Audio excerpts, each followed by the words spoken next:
ஆபதாம் அபஹர்த்தாரம் தாத்தாரம் சர்வசம்பதாம் லோகாபிராமம் ஸ்ரீராமம் பூயோ பூயோ நமாம்யஹம் வேதவேத்யே பரே பும்சி ஜாதே தசரதாத்மஜே வேத பிராசேதயாதாசீத் சாக்ஷாத் ராமாயணாத்மனா கூஜந்தம் ராமராமேதி மதுரம் மதுராக்ஷரம் ஆருஹ்ய கவிதாசாகாம் வந்தே வால்மீகி கோகிலம் யத்ர யத்ர ரகுநாதகீர்த்தனம் தத்ர தத்ர கிருதமஸ்தகாஞ்சலிம் வாஸ்பபாரி பரிபூர்ணலோச்சனம் நமதா ராக்ஷசாந்தகம்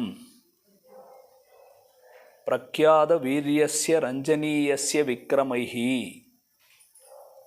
ஸ்ரீராமாயணத்திலே ஸ்ரீராமபிரானுடைய குணங்களை, அவனுடைய கீர்த்திகளை, பெருமைகளை யாதோ உறவினர்களோ நண்பர்களோ தெரிந்தவர்களோ பக்தர்களோ மட்டும் கொண்டாடுவது கிடையாது. பிரக்யாத வீரியஸ்ய சத்ரோ பிரக்யாத வீரியஸ்ய ரஞ்சனீயஸ்ய விக்ரமைஹி. சத்ருக்கள், எதிரிகள் கூட போற்றக்கூடிய அளவுக்கு வீரம் படைத்தவன் ஸ்ரீராமபிரான் என்று வால்மீகி ராமாயணத்தில் இந்த ஸ்லோகம் வெளியிடப்படுகிறது. அந்த ராமனுடைய உயர்ந்த கல்யாண குணங்களை, ராமநாமத்தினுடைய பெருமையை முழுமையாக அறிந்தவர் உலகத்தில் யார் என்று கேட்டால் அந்த பெருமை பிரதானமாக ஒருவருக்குத்தான் சென்று சேரும். அவர் ஸ்ரீ ஹனுமான், ஆஞ்சநேயர். ராமபக்த ஹனுமான் என்றும் ராமதாச ஹனுமான் என்றும், ராமனுடைய பக்தியில் மட்டுமே ஈடுபட்டு ராமனை கண்ட கண்கள் மற்றொன்றினை காணாவே என்று ஸ்ரீ ரங்கநாதனையும் ராமனையும் பார்த்த இந்த கண்கள் இனி பரமபதமான வைகுண்டத்தில் இருக்கக்கூடிய பகவானை கூட பார்க்காது என்று ராமபக்தியில் முழுமையாக ஈடுபட்டு இருந்தவர் ஸ்ரீ ஹனுமான். யத்ர யத்ர ரகுநாத கீர்த்தனம் தத்ர தத்ர கிருதமஸ்த காஞ்சலிம். எங்கெல்லாம் ஸ்ரீராமபிரானுடைய உயர்ந்த நாம சங்கீர்த்தனங்களும் அவனுடைய கீர்த்திகளும் பாடப்படுகின்றனவோ அந்த இடங்களிலே எல்லாம் ஸ்ரீ ஹனுமான் வினயமாக அஞ்சலி ஹஸ்தத்தோடு ஒரு மூலையில் கண்களில் நீர் பெருகி வர வர வர வர அந்த ராம கல்யாண குணானுபவங்களை அனுபவித்து கொண்டிருக்கக்கூடியவர். யார் இவர்? இவர் வேற யாரும் இல்லை, ராட்சத கூட்டத்தையே ஜெயித்தவரான ஹனுமான். ஆனால் ராமன் என்று சொல்லிவிட்டார், நெக்குருகி மனமுருகி கலங்கி அழுதுகொண்டே ராமகுணங்களை அனுபவிக்கக்கூடியவர் என்றால் அந்த ராமபக்தின்னு சொன்னால் பிரதானமாக ஸ்ரீ ஹனுமானையே சென்று சேரும். அந்த ஹனுமான் திருவடி வாரத்திலே அவரும் செவிசாய்த்து கேட்டுக்கொண்டிருக்கிறார். முதல் நாள் இதே சந்நிதியில் அனுபவித்தோம். நேற்றைய தினம் கொஞ்சம் தள்ளி இதே கோதண்டராமர், திப்பசந்திராவில் இருக்கக்கூடிய கோதண்டராமர், அவர் கூப்பிட்டு அவர் அனுபவத்தை கொடுத்தார். இந்த ராமர் திரும்பவும் விடாமல் நம்மை பக்கத்தில் அழைத்து தோ பக்கத்திலே ஹனுமானும் அமர்ந்து அந்த ராமநாமத்தினுடைய ஜபத்தையும் இன்றைக்கி நம்ம அனுபவிக்கக்கூடிய ராமனுடைய கல்யாண குணங்களையும் கட்டாயமாக கண்களில் நீரோடு வினய ஆஞ்சநேயராக அஞ்சலி ஹஸ்தத்தோடு அனுபவித்து கொண்டிருக்கிறார். அந்த சீதா ராம ஹனுமன் இவர்களுடைய அனுகிரகத்தினால நமக்கு ராமபக்தி மேலும் மேலும் பெருகட்டும் என்று தான் பிரார்த்திக்க முடியும். கண்ணன்னு சொன்னால் அழக்கூடியவர்கள் சிலர், ராமன்னு சொன்னால் அழக்கூடியவர்கள் பல பேர். கிருஷ்ணாவதாரத்தில் சேஷ்டிதங்கள் அதிகம். ராமாவதாரத்திலே தர்ம முறைப்படி மனிதனைப் போல வாழ்ந்தது என்பது அதிகம். கிருஷ்ணர் மனுஷனை போல வாழ்ந்தாரான்னா இல்லை, அவர் செஞ்சதெல்லாம் மேஜிக் தான். சிறு குழந்தையாக 10 வயசு வரைக்கும் இருந்த காரியம் செஞ்சதெல்லாம் வளர்ந்தவங்க கூட செய்ய முடியாத காரியங்களை செய்து போனார். ஆனால் ராமர் தன்னுடைய வாழ்நாளிலே என்னதான் அதிமானுஷமான லீலைகளை சில நேரங்களில் செய்திருந்தாலும் பிரதானமாக அனைவரும் ஆசைப்படும்படியாக லோகாபிராமம், அபிராமம், எல்லாருக்கும் ராமன்னா பிடிக்கும் பிடிக்கும் பிடிக்கும். ஒவ்வொருத்தருக்கும் ஒன்று பிடிக்கும். ராமனுடைய வீரம் சில பேருக்கு பிடிக்கும், ராமனுடைய சீல குணம் சில பேருக்கு பிடிக்கும், ராமனுடைய வடிவழகு சௌந்தரியம் சில பேருக்கு பிடிக்கும். ராமனுடைய சௌந்தரியத்துக்கு தோற்றவள் சூர்பனகை, ராமனுடைய வீரத்துக்கு தோற்றவன் ராவணன், ராமனுடைய சீலகுணத்துக்கு தோற்றவன் விபீஷணன். 3 பேருமே ஒரே குலம், அண்ணன் தம்பி தங்கை. ஆனால் அதே ராமன் அவங்க 3 பேர்கிட்ட வித்தியாசமான குணங்களால் அவர்களை கவர்ந்திருக்கிறார். ராவணன் அகங்காரமாக தானே தெய்வம் அப்படிங்கிற திமிரில் இருந்தவன், அவனை வீரத்தால் ஜெயிக்கிறார். விபீஷணன் ராம பக்தன், இந்த ராமருக்கு ஏதாவது தொண்டு செய்யணுமான்னு ஆசைப்பட்டு கிடக்கிறான். அப்படிப்பட்ட தர்மாத்மாவான விபீஷணனுக்கு அவனோடு 2 கலந்து பழகி தன்னுடைய சீல குணத்தினால அவனை ஜெயிக்கிறார். சூர்பனகை அவள் ஆசையினுடைய மறு உருவம். நம்மக்கிட்டலாம் இருக்கிறது தான். நம்மக்கிட்ட இருக்கக்கூடிய ஆசைன்றது வேறு எதுவும் இல்லை, அதுதான் சூர்பனகை.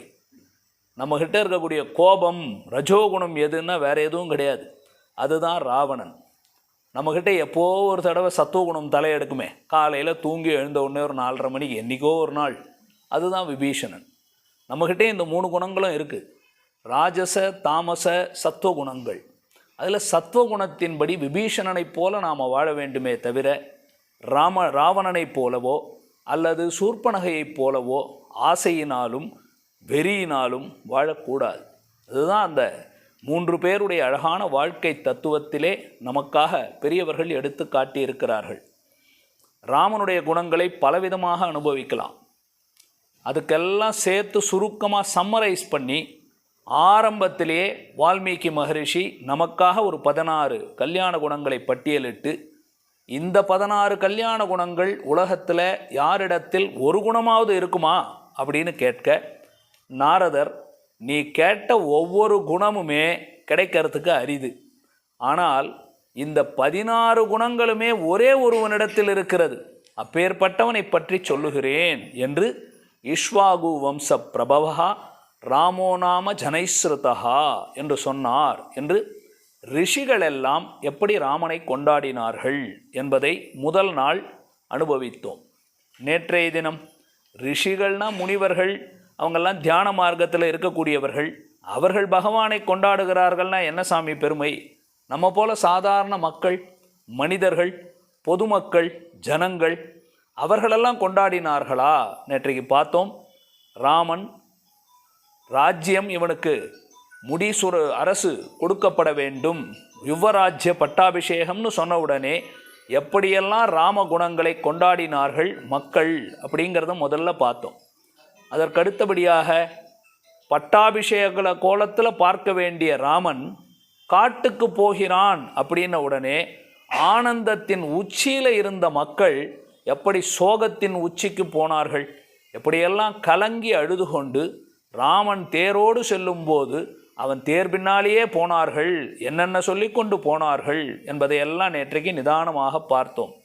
அதே ராமன் திரும்பவும் ராஜ்யத்திற்கு வந்துவிட்டான் என்ற உடனே அந்த மக்கள் ஏதோ தாம் வீட்டில் நடந்த ஒரு சந்தோஷத்தை போல எப்படி கொண்டாடினார்கள் என்று பொதுமக்கள் எப்படி ராமனுடைய கல்யாண குணங்களை கொண்டாடினார்கள் என்பதை நேற்றைய தினம் அனுபவித்தோம். அதனால் அவர்களுக்கு என்ன செஞ்சார் ராமன்? ராமகுணங்களை நன்றாக அனுபவித்ததனால பரமபதமான மோட்சத்தையே பெற்றார்கள். அந்த ஊரில் வாழ்ந்த அன்று சராசரத்த வைகுந்தத்தேற்றி என்று அசையும் அசையாத பொருள்கள் அனைத்தையும் ராமன் வைகுந்தத்துக்கு அழைத்து சென்றிருக்கிறார்னா எப்பேற்பட்ட பாக்கியம்! அப்போ பொதுமக்கள் ராமகுணங்களை அனுபவித்து ராம அனுபவத்தை இந்த ஊரில் அனுபவித்தது பெருசில்லை, அதை ஸ்ரீவைகுண்டத்தில் போய் பரமபதநாதனிடத்திலே அனுபவிக்கக்கூடிய பேற்றையும் பெற்றார்கள் என்பதை நேற்றைக்கு அனுபவித்தோம். இன்றைக்கு பெண்கள் போற்றிய ராமன். என்ன தனியாக எதுக்கு பெண்கள் போற்றிய ராமன்னு வச்சிரு? என்ன பெண்கள்னா அப்படி என்ன வித்தியாசமானு கேட்டால் இருக்குது. அந்த தலைப்பில் என்ன என்பதை இன்றைக்கு பார்ப்போம். இன்றைக்கி பெண்கள் போற்றிய ராமன்னா ராமனோடு பழகின பெண்கள் யார் யார்? முதல்ல தாய்மார்களெல்லாம் பெண்கள் தானே. அதற்கடுத்தபடியாக தாய்மார்களை பார்த்துட்டோம். தாய்மார்களுக்குள்ளேயே பெரிய முக்கிய தாய், பெற்றெடுத்த தாய், வளர்த்த தாய் அப்படின்னு சொல்லுவோம் இல்லையா? அதே மாதிரி அவனுடைய குணத்தை அறிந்த தாய். 3 தாயாக பிரிச்சுக்கலாம். கௌசல்யை பெற்றெடுத்தாள், சரி. வளர்த்த தாய் யார்? வளர்த்தவள் கைகேயி தான். அவனுடைய குணத்தை பார்த்து அவனை அனுபவித்து வாழ்ந்த தாய், அவனுடைய பெருமை அறிந்த தாய் யார்? அவள்தான் சுமித்ரை. இந்த 3 தாய்மார்களுக்குள்ளே பார்த்துட்டோம். இவர்களெல்லாம் ஒரு பக்கம் இருக்கட்டும், இந்த தாய்மார்கள் எப்படி கொண்டாடினார்கள்னு முதல்ல பார்ப்போம். அதுக்கப்புறமா பல பெண்கள் இருந்திருக்கலாம். ஆனால் இவர்களெல்லாம் கடந்து நாம் இனி 3 பெண்கள் தான் வச்சு பார்க்க போகிறோம். ரொம்ப அழகாக எவ்வளோ தூரம் அந்த ஆதிக்கவியான வால்மீகி மகரிஷி பரபிரம்மம் ஸ்ரீமன் நாராயணன் அப்படிங்கிறத பெரிய பெரிய வேத வாக்கியங்களை வச்சு ஸ்மிருதிகளை எல்லாம் வைத்து விசாரம் பண்ணி, இந்த இடத்துல இந்திரன்னு சொல்லியிருக்கேன், இந்த இடத்துல ருத்ரன்னு சொல்லியிருக்கேன், இந்த இடத்துல பிரம்மான்னு சொல்லியிருக்கேன், இந்த இடத்துல ப்ரஹஸ்பதினு சொல்லுகிறதே, இந்த இடத்துல மூலப்பிரகிருதின்னு சொல்லியிருக்கேன், பல விசாரங்கள். இதையெல்லாம் ஆராய்ந்து விசாரணை பண்ணி அவன் பேசி இவங்க பேசி எல்லாம் பேசி கடைசியில் தேர்ந்தெடுத்து ஆராய்ந்து ஸ்ரீமன் நாராயணனே பரபிரம்மம் என்று கஷ்டப்பட்டு பெரிய பெரிய வேதாந்திகளெல்லாம் கஷ்டப்பட்டு நிரூபிக்கிற விஷயத்தை வால்மீகி மகரிஷி எவ்வளோ எளிமையாக முடித்தார் தெரியுமா? பெண்களை வச்சு முடிச்சிட்டார். இந்த வேதாந்தங்கள்னு தனியாக தெரியாத ஒரு பெண் பாலகர்கள், ஒரு அங்கதனோ ஒரு தாரையோ ஒரு மண்டோதரியோ சொல்கிற அளவுக்கு பண்ணிட்டார். வேற அவங்க சொன்ன மாதிரியா பரதத்துவத்தை பிரம்மா பேசுகிறார். பவோன் நாராயணோ தேவஹா, அவ்வளோதான் சொல்கிறார். அவர் அதுக்கு மேலே ஒன்றும் சொல்லலை. நீதான் நாராயணன் அவர் விவரித்து சொல்லலை. ஆனால் மண்டோதரி விவரித்து சொல்கிறா, தாரை விவரித்து சொல்கிறா. அவருடைய சாமர்த்தியம் எங்கே இருக்குது பார்த்தீங்களா? அப்போ எதிரிகளுடைய மனைவிகள், வாலியினுடைய மனைவி தான் தாரை, ராவணனுடைய மனைவி தான் மண்டோதரி. வாலியை ராமன் கொன்று இருக்கிறார். வைய வந்த வாயாலே வாழ்த்தி போனாள். திட்டுறதுக்குன்னு வந்தா, திட்ட முடியல, பாராட்டிட்டு போயிட்டா. மண்டோதரி அதே போல் வந்தாள்.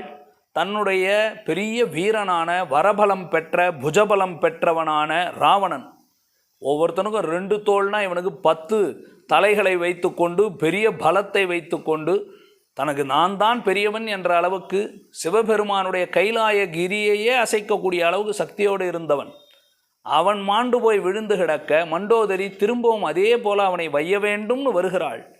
வந்தவள் திகைத்து போய் நன்றாக பாராட்டி புகழ்ந்து பாடிவிட்டு போகிறாள். இதெல்லாம் பெருசில்லை. ராமனுடைய அழகுக்கு தோற்று ஒருத்தி வருகிறாள். அழகுக்கு தோற்றாள். காது மூக்கு அறுபட்டு ரத்தம் பெருகி வர துன்பத்தோடு வலியோடு தன்னுடைய அண்ணனிடத்தில் போய் முறையிடுவதற்காக ஓடுகிறாள். அங்கே ஓடினவள் என்ன சொல்லணும்? அவனை பார்த்து திட்டி வசைபாடி பேசணும். அங்கே போனவள் ராமனுடைய சௌந்தரியத்தை முதலிலே விளக்கி சொல்லுகிறாள். அப்போ அவர்கள் வாயால் கொண்டு போய் வச்சிருக்கார். அதனால் இன்றைக்கி நம்ம பெண்கள் அப்படின்னு சொன்னால் இந்த ஒரு கோணத்தில் இவர்கள் கொண்டதை மாத்திரம் பார்ப்போம். என்ன என்பதை ஒவ்வொன்றாக நிதானமாக அனுபவித்து போகலாம். முதல்ல யாரை பார்ப்போம்? கைகேயி. இன்னைக்கு உலகத்துலலாம் நம்ம என்ன சொல்கிறோம்? கௌசல்யாவே விட்டுருவோம். பெத்த தாய், காக்கைக்கும் தன் குஞ்சு பொன் குஞ்சு, காக்கா கூட தான் குஞ்சு தான் பெஸ்ட்டுன்னு சொல்கிறோம். அதனால் கௌசல்யை சொல்கிறத நம்ம பெருமையை எடுத்துக்க வேண்டாம். தசரதரோ கௌசல்யே சொல்கிறாருன்னா அது எப்படி இருந்தாலும் தான் கொஞ்சம் அதை பற்றி குறைச்சி சொல்லிடுவாங்களா? அதனால் கௌசல்யை சொல்கிறத நம்ம எடுத்துக்க முடியாது. அதனால் அவங்கள விட்டுருவோம். அந்த அம்மா பாவம் பெத்த தாய், அதனால் கொண்டாடுவா. ஆனால் கைகேயி, இன்றைக்கி உலகத்திலே ராமன் காட்டுக்கு போனதற்கு காரணம் கைகேயி. கைகேயின்னு சொன்னால் சொந்த பிள்ளையே நீ பேய் அப்படின்னு திட்டப்பட்டவள். தன்னுடைய புருஷனான தசரதனாலேயே நீ பேய், நீ இப்படி ஒரு பெண் உருவத்தில் வந்திருக்கக்கூடிய பேய், என்னுடைய குலத்தை அழிப்பதற்காக வந்த பிசாசு இப்படின்னு திட்டு வாங்கியவள். அப்போ உலகத்தில் மக்களால் திட்டு வாங்கப்பட்டவள். எல்லாரும் தூற்றி பேசுகிறார்கள். அப்படி இருக்கக்கூடிய கைகேயி ராமனிடத்தில் நிஜமாவே கோபமாக இருந்தாலோ, ஒருவேளை ராமனை பிடிக்காதோ, ராமனை பிடிக்காம தான் காட்டுக்கு அனுப்பிச்சிட்டாலோ, நமக்கெல்லாம் அப்படி தானே தோணும். ஓ, ராமனை பிடிக்காது போல் இருக்கு கைகேயி, அதனால தான் முதல்ல காட்டுக்கு அனுப்பிச்சிட்டா போல் இருக்கு அப்படின்னு நினைப்போம். உண்மைக்கு மாறான கருத்து. உண்மையில் என்னன்னா, கைகேயி கிட்ட மந்தரை போய் கூனி, இந்த கூனி தான் முதல் நாள் நம்ம அனுபவித்தோம் இல்லையா? இன்னைக்கு யுவராஜ்ய பட்டாபிஷேகம் ராமனுக்குன்னு அறிவிக்கப்பட்டது. எல்லாம் ஏற்பாடுகள் நடக்குது. ஊரெல்லாம் ஒரே கொண்டாட்டம். எங்கே பாரு தோரணங்கள் மாவிலைகள் கொண்டாடுகிறார்கள். ஊரெல்லாம் ஒரே செலிப்ரேஷனுக்கு ரெடி ஆகிட்டே இருக்கு. அந்த நேரத்தில் தான் தன்னுடைய பால்கனிக்கு வரா. கைகேயினுடைய அரண்மனையிலேருந்து மாடியிலேருந்து இப்படி எட்டி பார்க்குறா. மாடத்திலேருந்து கீழே பார்த்தா ஒரே கொண்டாட்டமாக இருக்குது. என்னடா நடக்குதுன்னு பார்த்தா ராமனுக்கு யுவராஜ்ய பட்டாபிஷேகம் என்று கேள்விப்படுகிறாள். கேள்விப்பட்டவளுடைய மனசில் என்னென்னவோ ஓடுகிறது. அவள் நேராக கைகேயின் இடத்துல வருகிறாள். கைகேயை பார்த்து சொல்கிறாள், ஹே கைகேயி, நீ என்ன ரொம்ப அமைதியாக உட்கார்ந்து கொண்டு இருக்கிறாய்? உனக்கு என்ன கொஞ்சம் கூட பயம் இல்லையா? இப்படி ஒரு அபலை பெண்ணாக இருக்கிறாயே. நீ ரொம்ப கேகேய நாட்டினுடைய பெண். நல்லா உனக்கு வீரம் இருக்கும், புத்தி சாதுரியம் இருக்கும்னு நினச்சனே. நீ வஞ்சிக்கப்படுகிறாய், அது உனக்கு தெரியலையா? கௌசல்யை பட்ட மகிழ்ச்சியாக இருந்துட்டாள். நீ அவளுக்கு சக்களத்தியாக வாழ்ந்து கொண்டிருக்கிறாய். நீ சக்களியத்தியாக வாழ்ந்தது போதும், உன்னுடைய பிள்ளையும் இப்படி தான் வாழணுமோ? நான் உனக்கு எப்படி அடிமை செய்து கொண்டு இருக்கிறேன்? நான் காலம் பூரா உனக்கு அடிமையாக தானே இருக்க போகிறேன். நீ எப்படி இருக்க போகிற தெரியுமா? கௌசல்யைக்கு சக்களத்தியாவே இருக்க போகிற, அடிமை தொழில் தான் செய்ய போகிற. நீ ஒரு பிள்ளையை பற்றிய பரதன், அவன் என்ன பண்ண போகிறான் தெரியுமா? அவன் ராமனுக்கு தொண்டு செய்து கொண்டு அடிமையை போல வாழ போகிறான். கடைசியில் நீ பெத்த பிள்ளை அடிமையாக வாழறதுக்கா இப்படி செய்து கொண்டு இருக்கிறாய்? புரிந்திருக்க வேண்டாமா? நீ கேட்டு வாங்க வேண்டாமா? பரதனுக்கு ராஜ்யத்தை வாங்கி கொடு. அவள் அழகாக ஒரு விஷயத்தை எடுத்து சொல்கிறா. கொஞ்சம் நீ யோசிச்சு பார்த்தியா? இப்போ எங்கே பரதன்? யாராவது சின்ன வயசில் உன் பிள்ளையை எதனால் தாய்மாமன் வீட்டுக்கு அனுப்பியிருக்கார்? தாய்மாமன் வீட்டுக்கு அவன் போன பிற்பாடு அவன் இல்லாத நேரத்தில் ஏன் ராமனுக்கு பட்டாபிஷேகம் செய்கிறார்கள்? புரியுதான்னு கேள்வி கேட்டா. நமக்கே கொஞ்சம் குழப்பமாக இருக்குல்ல. ஆமாம், எதுக்கு இந்த நேரத்துக்கு அனுப்பிச்சி வச்சார் அப்படின்னா தசரதனுக்கு பதில் சொல்ல முடியாது. அப்படின்னா அது நடந்தது. ஆசைப்பட்டார், வயசாகிடுச்சு, செய்யணும்னார். அன்றைக்கெல்லாம் தாய்மாமன் வீட்டில் அவன் பாட்டு சந்தோஷமாக இருந்தானே தவிர அவர் இதுக்குன்னு பிளான் பண்ணிலாம் பண்ணலை. ஆனால் இந்த மந்திரம் எவ்வளோ அழகாக அந்த பாயிண்ட்டை பிடிச்சிட்டா பாருங்க. அவள் பிடிச்சி என்ன சொல்கிறா? நிதானமாக யோசிச்சுப்பார். ஏன் உன் பிள்ளை இல்லாத நேரத்தில் யுவராஜ்ய பட்டாபிஷேகம் ஏற்பாடு செய்யப்படுகிறது? இன்னொன்று கவனமாக பார்த்தியா? லக்ஷ்மணன் இங்கேயே இருக்கான் பார். ராமனுக்கு லக்ஷ்மணனை ரொம்ப பிடிக்கும். தசரதனுக்கும் ராமனையும் லக்ஷ்மணனதையும் பிடிக்கும். பரதனை பிடிக்காது. சத்ருக்னனை பற்றி பேச்சே இல்லை. ஏன்னா அவர் இந்த எந்த சப்ஜெக்ட்டுக்குமே வரமாட்டார். அவர் தனி, அவரை பற்றி தனியாக அனுபவிப்போம். அவர் இவங்க பக்கமே வரமாட்டார், ராமர்கிட்டே வரமாட்டார். அவருக்கு பரதன் தான் தெய்வம்னு வாழக்கூடியவர். சத்ருக்னனை விட்டுருவோம். ஆனால் இப்போ சொல்கிறா பத்தியா, பரதன் இல்லையா? அப்போ லக்ஷ்மணன் இருக்கும்போது யுவராஜ்ய பட்டாபிஷேகம் நடக்குது. ராமனுக்கு ஒரு வேளை யுவராஜ்ய பட்டாபிஷேகம் ஆயிடுச்சுன்னு வச்சுக்கோ, அடுத்து உங்கள் ஆத்துக்காரருக்கு வயசாகி போச்சு, 60,000 வயசு. என்னைக்கோ அவர் கிளம்ப போகிறார். இல்லை உங்களெல்லாம் கூட்டுட்டு வானப்பிரஸ்தம் போகலான்னு கிளம்புனாலும் கிளம்பிடுவார். அப்போ ராமனுக்கு தான் பட்டாபிஷேகம். இப்போ ராமன் சக்கரவர்த்தி ஆகி விடுவான். ராமனுக்கு ரொம்ப நெருங்கினவன் யார்? லக்ஷ்மணன். அப்போ லக்ஷ்மணனுக்கு தான் இளவரசு பட்டாபிஷேகம் கிடைக்கும். பரதன் கடைசி வரைக்கும் அடிமையாக லக்ஷ்மணனுக்கும் ராமனுக்கும் தொண்டு செய்து கொண்டு என் பொழப்பு உன் பிள்ளைக்கு வரப்போகுது பார். எப்படி இருக்கும்? நான் கிட்டத்தட்ட கூனிய மாதிரி பேசிட்டேன். இப்படிலாம் பேசி அவரை மயக்கி இருக்கிறாள். இவ்வளோ பேசின உடனே கைகேயி என்ன பேசணும்? அதுதான் நீங்கள் கவனமாக கேட்கணும். கைகேயி சொல்கிற வார்த்தையை பாருங்கோ. முதல்ல என்ன பண்ண தெரியுமா? கைகேயி ராமனுக்கு பட்டாபிஷேகம்னு அவன் சொல்ல ஆரம்பித்தா இல்லையா? நாளைக்கு ராமனுக்கு பட்டாபிஷேகமாமே அப்படின்னு சொன்ன உடனே அவள் தான் கழுத்தில் இருக்கக்கூடிய மாலையெல்லாம் சிக்கிக்கிட்டு இருக்கு. அதிலிருந்து தேடி ஒரு நல்ல மாலையை எடுக்கிறாள். ஒரு நல்ல மாலையை கையில் வெளியில் எடுத்து, நீ பேசுனதெல்லாம் இருக்கட்டும், இந்தா பிடிச்சிக்கோ, நல்ல செய்தியை சொன்னியேன்னு பரிசு கொடுக்குறாள். ராமனுக்கு யுவராஜ்ய பட்டாபிஷேகம் என்பது எவ்வளவு இனிமையான செய்தி தெரியுமா? இந்த செய்தியை நீ எனக்கு சொன்ன இல்லை, இதோ பரிசு. பெரிய நல்ல நகை ஆபரணத்தை எடுத்து உயர்ந்த பரிசாக அந்த பெண்ணுக்கு கொடுக்குறாள். கொடுத்து விட்டு சொல்லுகிறாள். முதல் வார்த்தையே சொல்கிறா, ராமன் தர்மம் அறிந்தவன். முதல் வார்த்தை, ராமன் தர்மம் அறிந்தவன். ராமன் அனைவராலும் போற்றப்படக்கூடியவன். ராமன் அனைத்து நற்குணங்களுக்கும் இருப்பிடம். அவ கொடுக்குற சர்டிஃபிகேட் பாருங்க. இதுக்கு மேலே என்ன சொல்லணும்? நீங்கள் இப்போ ஏதோ நான் குணவான் வீரியவான்லாம் சொல்லலாம். அவன் தெளிவாக சொல்கிறா பாருங்க. தர்மமே உருவெடுத்தவன், அவன் தர்ம வழியில் நடக்கக்கூடியவன், உயர்ந்த குணங்களினுடைய இருப்பிடமாக இருக்கக்கூடியவன், பெரியவர்களுக்கு உயர்ந்த மரியாதை மதிப்பும் கொடுத்து நடக்கக்கூடியவன். பெரிய பட்டியல் போடுறா. அப்பேற்பட்ட ராமனுக்கு பட்டாபிஷேகம்னா எனக்கு எவ்வளோ சந்தோஷமாக இருக்குது தெரியுமா? அந்த ராமனால் இந்த ராஜ்யம் இன்னும் மேலும் மேலும் சிறந்து விளங்கப் போகிறது. அதுக்கு மேலே பேர்பட்ட வீரன் ராமன். எப்பேற்பட்ட வீரன் தெரியுமா? நல்ல வீரனாக இருக்கக்கூடியவன், நல்ல சாமர்த்தியம் படைத்தவன், ரொம்ப சாதுரியமாக காரியத்தை செய்யக்கூடியவன். அப்பேற்பட்ட ராமனுக்கு பட்டாபிஷேகம்னு ஒரு நல்ல செய்தி சொன்னியே, இந்தா அப்படின்னு பரிசு கொடுத்துருக்கா. அதுக்கப்புறம் சொல்கிறா, ரொம்ப முக்கியமான விஷயம் இதுதான், ரொம்ப அழகாக சொல்கிறா, எனக்கு பரதனை விட ராமனை தான் ரொம்ப பிடிக்கும். இது நான் சொல்கிறது இல்லை, பரதனோட ராமனை தான் ரொம்ப பிடிக்கும். கைகேயி வார்த்தை. நீ என்ன சொல்கிற? எனக்கு என்ன பரதன் பெத்த பிள்ளை அதனால் அவன் பிடிக்கும்னு நினைக்கிறியா? நான் இப்போ பரதன் பக்கத்துலேயே இருக்கான், நான் பரதன் இல்லைன்னு எங்கன்னா வருத்தமாகவே இருக்கேன். எவ்வளோ சந்தோஷமாக இருக்கும் பார்த்தியா? ஏன் தெரியுமா? ராமன் இருக்கானே, எனக்கு பிடித்த ராமன் இருக்கிறான், எனக்கு பரதனை விட ராமனை தான் ரொம்ப பிடிக்கும். அதே மாதிரி ராமனுக்கு கௌசல்யை பிடிக்கும்னு நினைக்கிறியா? இல்லை, அந்த ராமனுக்கும் என்னை தான் ரொம்ப பிடிக்கும். எங்கள் 2 பேருக்கு இருக்கக்கூடிய உறவு உனக்கு பிரியாது. நாங்கள் 2 பேரும் ஒருத்தருக்கு ஒருத்தர், அவன் என் பிள்ளையை போல, அவனுக்கு உண்மையான பெத்த தாயை போல நாங்கள். எங்கள் 2 பேருக்கு இருக்கக்கூடிய உறவு உனக்கு புரியாது. அதனால் ராமனுக்கு பட்டாபிஷேகம்னு ஒரு செய்தி கொண்டு வந்து சொல்லியே, எங்கள் தசரதர் எடுத்த முடிவில் சரியான முடிவு இதுதான். நல்ல கலந்தாலோசித்து யோசித்து பல பேர்கிட்ட கலந்தாலோசித்து சரியான முடிவை எடுத்திருக்கிறார். நல்ல செய்தியை சொன்னால் இந்தா பரிசு. இது போல் வேறு எதுனா என்ன நல்ல செய்தி வச்சுருக்கியா? என் ராமனை பற்றி வேறு ஏதாவது இன்னும் பெருமையாக சொல்ல போறியா? சொல்லு.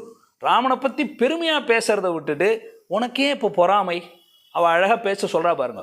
அவனை கொண்டாட வேண்டி இருக்க உனக்கு ஏன் ராமனிடத்தில் பொறாமை ஏற்படுகிறது? ராமன் நல்லவனாச்சே, யாருக்கு தீங்கு நினைத்திருக்கிறான்? உனக்கு ஏதாவது தீங்கு நினச்சிருக்கானா? ராமன் எனக்கு ஏதாவது தீங்கு நினச்சிருக்கானா? ராமன் எப்பாவது யாராவது பரதனுக்கு தீங்கு நினச்சிருக்கானா? ஒரு சின்ன எறும்பு புல்லுக்கு கூட தீங்கு நினைக்காதவன் ராமன். அவனுக்கு பட்டாபிஷேகம். எல்லாத்தையும் தெரிஞ்சுக்கோ, முதல் பிள்ளை அவ தானே.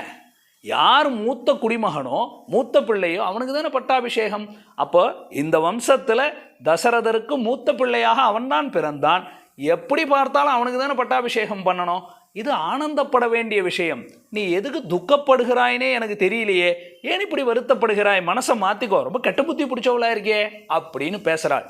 ஆனால் அவளுக்கு எவ்வளவு சாமர்த்தியம் இருந்தால் ரொம்ப கலக்கி பேசுகிறாள். நான் முதல்ல சொன்ன வார்த்தையெல்லாம் அதுக்கப்புறம் தான் சொல்கிறாள். இப்படி போய் கடைசியில் யாராவது ஒரு பெத்த தாய் தான் பிள்ளை அடிமையாக வாழணும்னு ஆசைப்படுவானாடி? நீ இப்படி நினச்சி போறியேன்னு அவளை கொஞ்சம் வசைபாடி பேசுகிறாள். நீ இப்படி நடந்துக்கிட்டேன்னு உங்கள் யுகாஜித்துக்கு தெரிஞ்சாலோ இல்லை உன்னுடைய அப்பாவுக்கு தெரிஞ்சாலோ உன்னை திட்டுவாங்க. இப்படியா உன்னை வளர்த்துருக்காங்க? நம்ம ஊர்லெல்லாம் பார்த்துருக்கோமே. நம்ம பெத்த பிள்ளைக்கு நல்லதுன்னு நினைக்க வேணாமா? நீ அதை விட்டுட்டு யாரோ பெத்த பிள்ளைக்குன்னு பெருமையை எடுத்து பேசுகிறாயே, இது ரொம்ப தவறு. உன் பிள்ளை ஒரு ரொம்ப தவறான ஒரு வழியில் போய் நீ அவனை கஷ்டப்பட வைக்கிறாய். வாழ்நாள் முழுக்க இந்த பிள்ளை கஷ்டப்படுறதுக்கு நீ காரணமாக போறியா அப்படின்னு அவளுக்கு மேலே மேலே எண்ணெயை ஊற்றி மாற்ற, கலக்கியமா மனத்தனலாய் கைகேசி வரம் வேண்ட. அப்படி தான் கைகேயி நினைச்சாள். அதனால தான் ராமன் லக்ஷ்மணன் ஏதோ கோபத்தில் எப்பாவது கைகேயியை வசைப்பாடினா கூட அப்பயே கை காட்டிடுவார். ஹே லக்ஷ்மணா, பேசாதே, சிற்றந்தாய் சின்ன தாயை பற்றி இப்படிலாம் பேசாது, தவறு, அவளை பற்றி பேசாதே, அது சூழ்நிலை, ஏதோ நடந்தது. நீ ஆனால் என் முன்னாடி என் காதில் விடுற மாதிரி என்னுடைய கைகேயி தாயை தவறாக பேசாதேன்னு கடைசி வரைக்கும் சொல்லியிருக்காருன்னா அது ராமனுக்கும் கைகேயிக்கும் இருக்கக்கூடிய ஒரு உயர்ந்த உறவு. அது நமக்கு சரித்திரம் கிடைக்கணும்ல. கூனி மாத்திரம் நான் அன்றைக்கி மாடி மேலே போய் பார்க்கலன்னு வச்சுக்கோங்க. பெருமாள் தான் பண்ணார். ராமர்கிட்ட வசிஷ்டர் சொன்னார், சகபத்னியா விசாலாக்ஷியா நாராயணம் உபாகமது. ஹே போப்பா ராமா, நாளைக்கு பட்டாபிஷேகம் நடக்கும்போது பெருமாள்கிட்ட போய் பிரார்த்திச்சுக்கோ. நம்ம குலதெய்வம் ரங்கநாதர் உள்ள நாராயணன் இருக்கார், கூட மனைவியை கூட்டு போ, தொட்டுலாம் போகாதே, கொஞ்சம் நல்லா ஆச்சாரமாக இருக்க கற்றுக்கோ, உள்ளே போய் நல்லா பிரார்த்தனை பண்ணுன்னார். பெருமாள் உள்ள பிரார்த்தனை பண்ணார். என்ன பண்ணார்? என்ன பட்டாபிஷேகம் முடிவு பண்ணிட்டாங்களே, காட்டுக்கு போனோமே, வேலை ரொம்ப இருக்கே, ராவணனை முடிக்கணும். எத்தனை பேர் அங்கே தண்டகாருண்யத்தில் ரிஷிகள் எல்லாம் கஷ்டப்படுறாங்க. எங்கே பாரு இவனுங்க இந்த கரதூஷணர்கள் சுத்தின் இருக்கானா, கபந்தன் இருக்கானா, விராதன் இருக்கானா, அங்கே போய் ரொம்ப முனிவர்கள் கிட்டலாம் கொஞ்சம் நேரம் அழகாக ஜாலியாக டைம் ஸ்பெண்ட் பண்ணோன்னு பார்க்குறேன். இவருனா ராஜ்யம்னு நம்மளை லாக் பண்ணி வச்சுருவாங்க போல் இருக்கே. பெருமாள் பேத்திக்கிறார், ரங்கநாதா கொஞ்சம் பார்த்துக்கோ என்ன நடக்குது அப்படின்னார். பெருமாள் அங்கேருந்து பெரிய பெருமாள் ஆணையிட்டார், போம்மா கூனி, கதையை தொடர்ந்து கொண்டு போ, ஸ்க்ரீன் பிளேவை மாற்று. அப்படி வந்தாலே தவிர அப்போ யாரையும் நம்ம சொல்ல முடியாது. அதனால தான் பரதன் வார்த்தையில் நம்ம அனுபவிச்சிருக்கோம் இல்லையா, கீழே ந மந்தராய நச்ச மாதுரஸ்ய தோஷோ நராகமாய நச்ச ராகவஸ்ய மத் பாபமாத்திர நிமித்திரம் ஆசீத்து வனப்பிரவேசே ரகுநந்தனஸ்ய. அவ்வளோ அழகாக சொன்னார். கூனி காரணம் அல்ல, கைகேயி காரணம் அல்ல, தசரதன் காரணம் அல்ல, ராமன் காரணம் அல்ல, நான் செய்த பாவம் ஒன்றே ராமன் காட்டுக்கு போனதுக்கு காரணம் என்று பரதன் சொல்லி கொண்டான் என்றால் அதில் கொஞ்சம் உண்மையும் உண்டுன்றதை புரிஞ்சுக்கணும். அதுதான் ஆனேதான் ஆயிடுக அப்படின்னு அந்த பாசுரத்தில் அந்த வார்த்தைக்கு பூர்வாச்சாரியார்கள் இதை எடுத்து காட்டுகிறார்கள்னா இவ்வளோ உயர்ந்த அர்த்தம். அப்போ முதல்ல கைகேயி என்பவள் தான் சொந்த பிள்ளையாக தான் அவனை நினைச்சாள். இது பின்னாடி வருது. அவள் போகிறார், திரும்ப வந்து ராஜ்ய பட்டாபிஷேக காலத்துலலாம் அவ்வளோ கொண்டாடுறா கைகேயி. ஆனால் அவள் மேலே அவ்வளோ பழிச்சொல் சுமத்தப்படியால், அவள் ஒரு காரணமானபடியாலே அவளால் வெளியில் நடையாட முடியாத அளவுக்கு பாவம் துன்பப்பட்டு இருக்கிறாள். இது கைகேயி ஒரு அம்மா. இன்னொரு அம்மா இருக்கா சுமித்ரை. சுமித்ரை என்ன சொல்கிறான், அவள் ஒரு பிள்ளையை பெற்றிருக்கா. முதல் பிள்ளையை பெற்றவன் என்ன பண்ணா, இல்லை ராமன் தான் என் பிள்ளைன்னு சொன்னான். அது பரவாயில்லை. இவன் என்ன சொல்கிறா பாருங்க. அடுத்த அம்மா, அந்த அம்மாவுக்கு 2 பிள்ளை. ஒருத்தன் சத்ருக்னன், இன்னொருத்தன் லக்ஷ்மணன். லக்ஷ்மணனை ராமனுக்கு கொடுத்துட்டா, சத்ருக்னனை பரதனுக்கு கொடுத்துட்டா.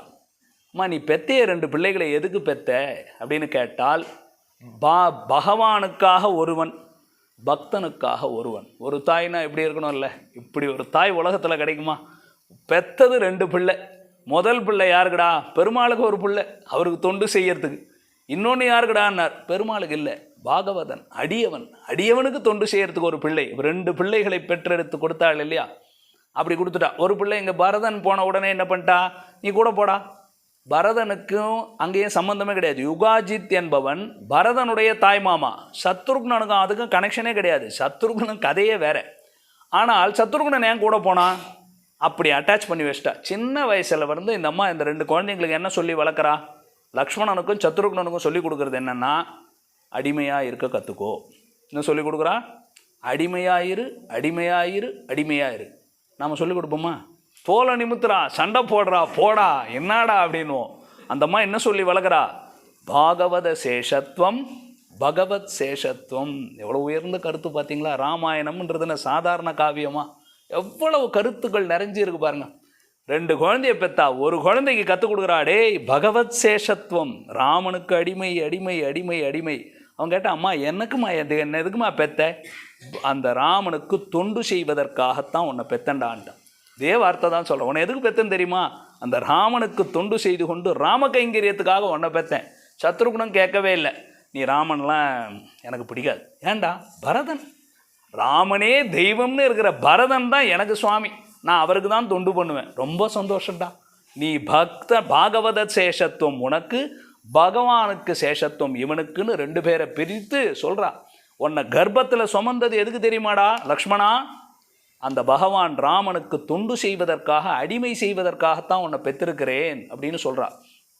இப்போ இந்த இடத்த நிதானமாக நீங்கள் கதையை புரிஞ்சுக்கணும். நான் முதல்ல உங்களுக்கு கதையை மாதிரி சொல்லி அப்புறம் பாசனத்துக்குள்ளே போகலாம். அதாவது அது என்ன நடக்குதுன்றது ட்ராமடைஸ் பண்ணி மைண்டில் நீங்கள் எக்ஸ்பீரியன்ஸ் பண்ணிங்கன்னா தான். ராமாயணத்தை வெறுமனே அப்படியே கேட்டோம்னா புரியாது. ராமாயணத்தை வந்து we have to dramatise, visualise பண்ணணும் மைண்டில். அதை அப்படியே you to live with that. அப்படி அனுபவிச்சிங்கன்னா தான் ராமாயணத்தினுடைய பெருமையே தெரியும். என்ன நடக்குது, காட்டுக்கு போகணும் சொல்லியாச்சு. ராமர் காட்டுக்கு போகணும். ராமர் முதல்ல என்ன முடிவு பண்ணார், தனியாக போகலான்னு முடிவு பண்ணார். நேராக போனார், கௌசல்யை பார்த்தார், பேசினார், போனார். போய் சீதை கிட்ட சொல்லிட்டு கிளம்பலான்னு பார்த்தா சீதா அம்மா விடலை. நான் உன்னை விட்டு வர பிரிய மாட்டேன், நீ என்னை கூட்டு தான் போகணும். ஒரு ஆம்பளையாக இருந்து இப்படி பண்ணலாமான்லாம் கேட்டுட்டா. ஸ்திரியம் புருஷ விக்கிரகம் அப்படின்னு அவரை திட்டவே திட்டா. அதாவது நீ உண்மையில் பெண், ஆண் உருவத்தில் இருக்கக்கூடிய பெண்ணுக்கு போய் எங்கப்பா கல்யாணம் பண்ணி வச்சிட்டாரே அப்படின்னு அந்த அம்மா மிரட்டி, அம்மா ஆளை விடு கூட்டு போகிறேன்னு சீதையை அழைச்சிட்டார். வெளியில் வந்த உடனே யார் காத்துட்டுருக்கிறான், எல்லாம் பொட்டி படுக்கையோடு ரெடியாக இருக்கிறார் லக்ஷ்மணன். போகலாமான்னார். நீ எங்கே போகலாமாங்கிற, நான் பேசவே இல்லையாடா உன்னை பற்றின, நீ அம்மா கிட்ட பேசும்போது கேட்டனே, நாங்கள் காட்டுக்கு போகிறோம்னு ப்ளூரலில் சொன்னேன் இல்லை, அப்போ என்னையும் சேர்த்து தானே. நான் உனக்கு நிழலும் அடிதாருமானோம்னு ஆழ்வாருடைய பாசுரம். நிழலும் அடிதாருமானோர். ராமன் போனார்னா ராமனுடைய நிழல், ராமனுடைய பாதுகை. அடிதாரும், அடிதார் அப்படின்னாக்கா பாதுகை. ராமருக்கு நிழலை போல பாதுகையை போல யாரா கூடனா லக்ஷ்மணன். நான் உன்னை விட்டு பிரிஞ்சிருந்ததே இல்லையே, நீ எங்கே போகிறனாலும் அது ஆட்டோமேட்டிக்காக நான் கூட போகிறேன்றது தெரிஞ்ச விஷயம் என்ன, நீ புதுசாக இதில் டிஸ்கஷனே இல்லையே அப்படின்னு சண்டை போடுறான்.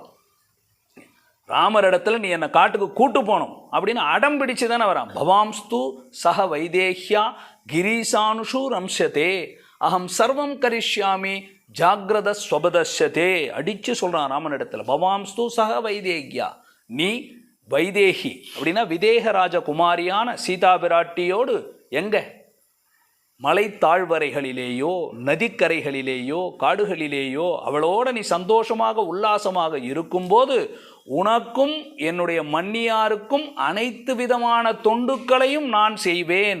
அகம் சர்வம் கரிஷ்யாமி ஜாகிரத ஸ்வபதசதே. உனக்கு காவலாக இருப்பேன், நான் உனக்கு அனைத்து விதமான தொண்டுகளையும் செய்து உனக்கு காவலாக இருப்பேன். பட்டியல் போடுறார் அந்த இடத்துல என்னென்ன தொண்டுகள் செய்ய போகிறான்னு.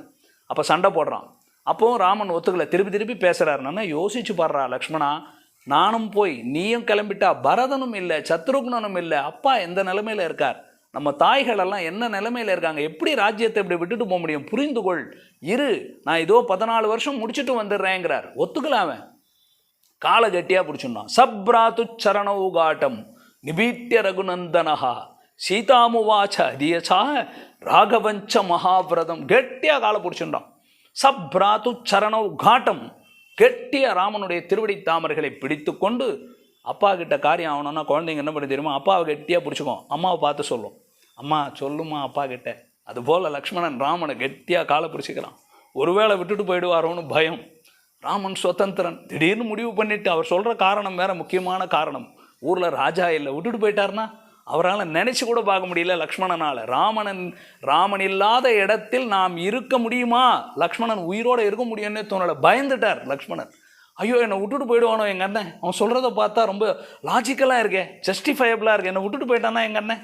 அதனால் கெட்டியாக பிடிச்சின்னு அம்மாவை பார்க்குறாரு, சீதா அம்மாவை. சீதாமுவாச்சா அதியச்சாக, அம்மா சொல்லுமா, அவரை விட்டு நான் எப்படிம்மா இருப்பேன், என்னை கூட்டு போய் சொல்லு, உங்கள் 2 பேருக்கு நான் துணையாக வரேன் அப்படின்னு கெட்டியாக பிடிச்சி உறுதியோடு சண்டை போட்டு நான் தொண்டு செய்ய வருவேன்னு கிளம்புறார் லக்ஷ்மணன்.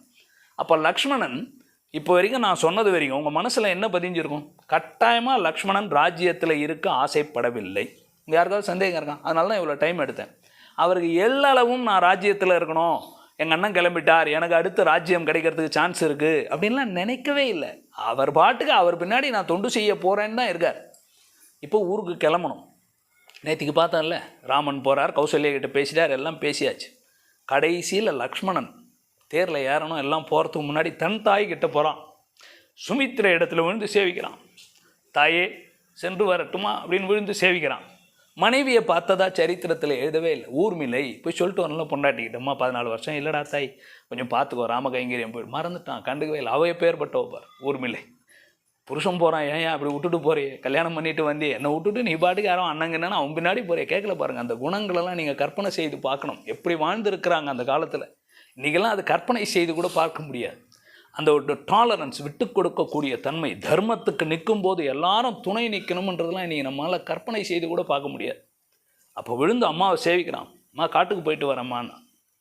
அந்த தாய்க்கு எப்படி இருக்கும், என்ன சொல்லணும், ஏன்டா அவனை தானடா சொன்னார் காட்டுக்கு போகணும், நீ ஏன்டா போகிற, உன்னை யாரா போக சொன்னது, ராஜ்யம் கிடைக்க போதேடா, நிம்மதியாச்சு, ராஜ்யத்தை பார்த்துட்டு சந்தோஷமாக இருக்கிறத விட்டுட்டு நீ எதுக்குடா காட்டுக்கு போகிற, நீ போதடா காட்டுக்கு இருடா அப்படின்னு தாய் சொல்லணும்ல. அந்த தாய்க்கு ஒரு சந்தேகம் வந்துடுச்சான். அவனை எப்படி பார்க்குறா, மேலே கீழே பார்த்துட்டு யோசிக்கிறாளாம் உள்ளுக்குள்ளே. சுமித்ரை, ஒருவேளை நம்ம பிள்ளைக்கு அண்ணன் கிளம்பிட்டான், ராஜ்யம்லாம் இருக்குது, அரண்மனை வாழ்க்கை எல்லாம் நமக்கு தான் கிடைக்கும், போட்டிக்கு ஆளே கிடையாது. ராமன் இருக்கிற வரைக்கும் எல்லாம் ராமன் ராமன்னு போனாங்க. 14 வருஷம் ராமன் காட்டுக்கு போயிட்டா இங்கே யாரும் இல்லை, நாம் தானே இப்போ இருக்கோம். அந்த சுகபோகம்லாம் நமக்கு கிடைக்குமோ, நமக்கு எல்லா பணியாட்களும் சல்யூட் அடிப்பாங்களோ, நம்மளுக்கு நல்லா பார்த்து நமக்கு பணிவிடை செய்வாங்களோ, நம்ம ராஜாவாக உட்காந்துக்கலாமோ, ஒருவேளை அண்ணன் அப்பா பார்த்துட்டு நமக்கு யுவராஜ்ய பட்டாபிஷேகம் பண்ணிடுவாரோ, ஒருவேளை லக்ஷ்மணனுக்கு ராஜ்யத்தில் ஆசை இருக்குமோ அப்படின்னு சுமித்திரை யோசிச்சுட்டு சொல்கிறாராம். யோசிச்சுட்டு சொன்ன ஸ்லோகம்தான் இதெல்லாம் மனப்பாடம் பண்ணிக்க வேண்டிய ஸ்லோகம். சொல்கிறார், ராமம் தசரதம் வித்தி மாம் வித்தி ஜனகாத்மஜா அயோத்தியாம் அடவீம் வித்தி. மேலே சொல்கிறார், பிள்ளையை பார்த்து சொல்கிறார். பிள்ளைக்கு என்ன சொல்கிறார், இதுதான் கடைசியில் கச்ச தாத்த சுகம் யதா சுகம், கச்ச தாத்த யதா சுகம். தாத்த அப்படின்னா பிள்ளை, பிள்ளைய கூப்பிட்றா, ஹே பிள்ளாய், ஹே லக்ஷ்மணா, எவ்வளோ அழகாக கனிவாக பேசுகிறா பாருங்கள் பிள்ளைய. தாத்தா தாத்த எச்ச தாத்த சகாசுதம், போயிட்டு வாடாங்கிறான். நான் காட்டுக்கு போகிறேம்மா, தொண்டு செய்ய போகிறேம்மா, அடிமை செய்ய போகிறேம்மா, என்னடா எடுத்துகிட்டு போகிறேம்மா, மண்வெட்டி கடப்பாறை எல்லாம் எடுத்துகிட்டு போகிறேம்மா, தொண்டு செய்யறதுக்கு, ராமனுக்கு தொண்டு செய்ய போகிறேம்மா அப்படிங்கிறா. போடா நல்லா போய் தொண்டு செஞ்சுட்டு வாடா அப்படின்னு அனுப்புகிறா. நல்லா சுகமாக செஞ்சுட்டு வாடாங்கிறான். தொண்டு செய்கிறதுக்கு போகிறத சுகமாக செஞ்சுட்டு வாடான்னு அனுப்புகிறான். கதா எச்ச தாத்த கதா சுகம், போ சந்தோஷமாக போயிட்டு வாடா, போயிட்டு வா அப்படிங்கிறா. போகும்போது உறுதியை சொல்கிறான், போறையே மறந்துடாத, முக்கியமான 3 ஞாபகம் வச்சுக்கோ. உனக்கு அப்பா இல்லைன்னு நினைக்காத. ராமம் தசரதம் வித்தி, ராமன் தாண்டா தசரதன். மாம் வித்தி ஜனகாத்மஜா, அம்மா இல்லைன்னு நினைக்காத. ஜனகாத்மஜை, உயர்ந்த ஜானகி இருக்காளே அவள்தான் உனக்கு அம்மா. எங்கடா அயோத்தியாவை பார்த்தோம், பெரிய நகரத்தில் வாழ்ந்தமேன்னு நினைக்காத. அடவியும் வித்தி, அயோத்தியா என்பது தான் காடு. இந்த நினைவோடு வாழ்க்கையை எடுத்துக்கிட்டு நடத்த பார் அப்படின்னு தாய் சொல்கிறார். இது ஸ்லோகம் இவ்வளோ எளிமையாக இருக்குல்ல. இதனுடைய வியாக்கியானத்தை நான் சொல்லணும்னா 3 மணி நேரம் ஆகும்.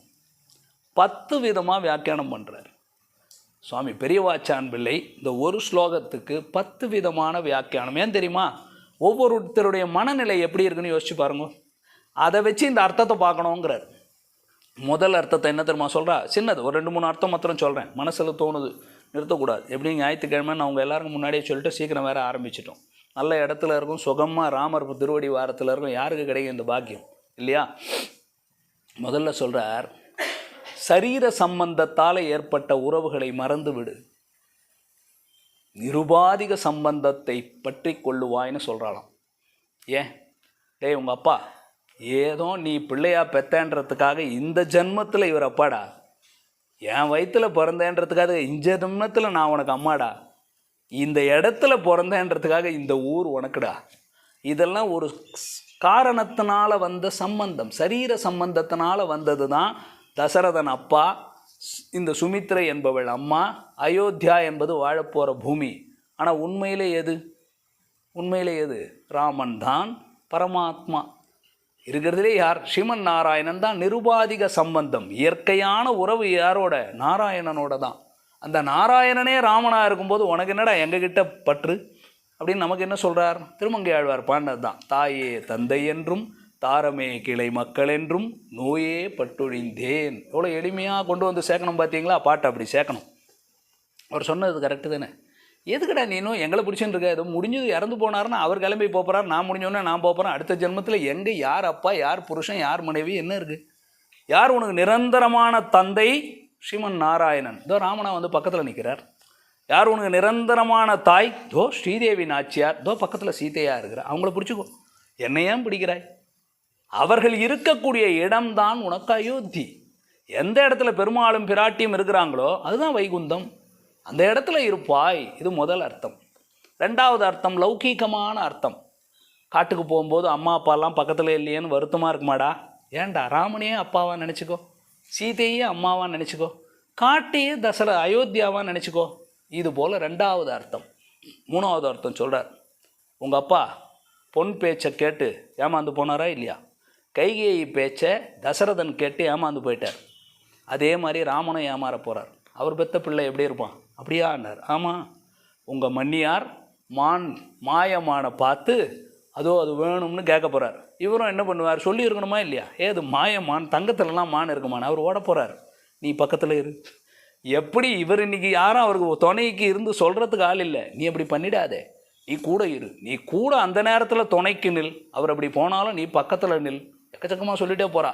அவர் வீரன், தசரதனை போல வீரன். இவங்க 2 பேரும் பிரிந்திருக்கும் போதும் நீ பிரிவில் இவர்களுக்கு ஆற்றாமையை செய்வாய். ராமனை விட்டு சீதை பிரிந்திருக்கிறாள். பிரிந்திருக்கும்போது ராமனுடைய நிலைமை எப்படி இருக்குது? துக்கத்தில் இருக்கார். தசரதனை போல நிற்கிறார். நீ என்ன நினைக்கணும்? நீ தான் பக்கத்தில் துணைக்கு நிற்க வேண்டும். இது எல்லாத்தையும் நீங்கள் நிதானமாக கனெக்ட் பண்ணீங்கன்னாக்கா இந்த மாதிரி 10 அர்த்தம் சொல்கிறார். இந்த 10வது அர்த்தம் கடைசியில் சொல்கிறார். அது லக்ஷ்மணன் அபிப்பிராயத்தாலே அப்படிங்கிறார். அதை மாத்திரம் சொல்லிவிடுறேன். லக்ஷ்மணன் கிளம்பியாச்சு. சுமந்திரர் போனார், தேரை ஏற்றியாச்சு. தேரெல்லாம் கிளம்புறதுக்கு காத்துன்ருக்கார். குஹன் இடத்துல போகணும், கங்கை கரையை கடக்கணும். படகுல ஏறியாச்சு. ராமர் ஏறிட்டார், சீதை ஏறிட்டா, லக்ஷ்மணன் ஏறியாச்சு. குஹன் படகை எடுக்கணும். படகை எடுக்கும்போது சுமந்திரர் பார்க்குறார். ராமா அப்படின்னார். முடிஞ்சு போச்சு, நான் திரும்பி வரப்போகிறது இல்லைன்னார். அவர் வெயிட் பண்ணி கூட பார்த்தார். இல்லை கிளம்புன்னுட்டார். அப்போ கேட்டார், என்ன சொல்லட்டும் உங்கள் அப்பா கிட்ட, நான் என்ன சொல்லட்டோம்னார். அவர் சொன்னார், ஒன்றும் இல்லை, ஏதோ 14 வருஷம் இதை முடிச்சுட்டு வந்துடுறேன்னு சொல்லு, அப்பா வருத்தப்பட வேணான்னு சொல்லு. எனக்கு எந்த விதமான மன வருத்தத்தில் நான் போகவில்லை. தந்தை சொல் மிக்க மந்திரம் இல்லை என்ற தர்மத்தில் போகிறனே தவிர நான் ஏதோ வருத்தத்தில் கஷ்டப்பட்டு போடுறேன்னு அப்பாவை நினைக்க வேண்டாம்னு சொல்லு. அதெல்லாம் பெருசு. தாய்மார்களை பார்த்துக்கோ, ரொம்ப வருத்தப்படுவாங்க. அப்பா கூட வருத்தப்படுவார். நீர் துணைக்கு பக்கத்தில் இரும். பரதன் வந்தான்னா சீக்கிரமாக அவனை நல்லபடியாக ராஜ்யத்தை பார்த்துக்க சொல். தோ வந்துடுறோம் 14 வருஷத்தில் அப்படின்னு சொன்னார்.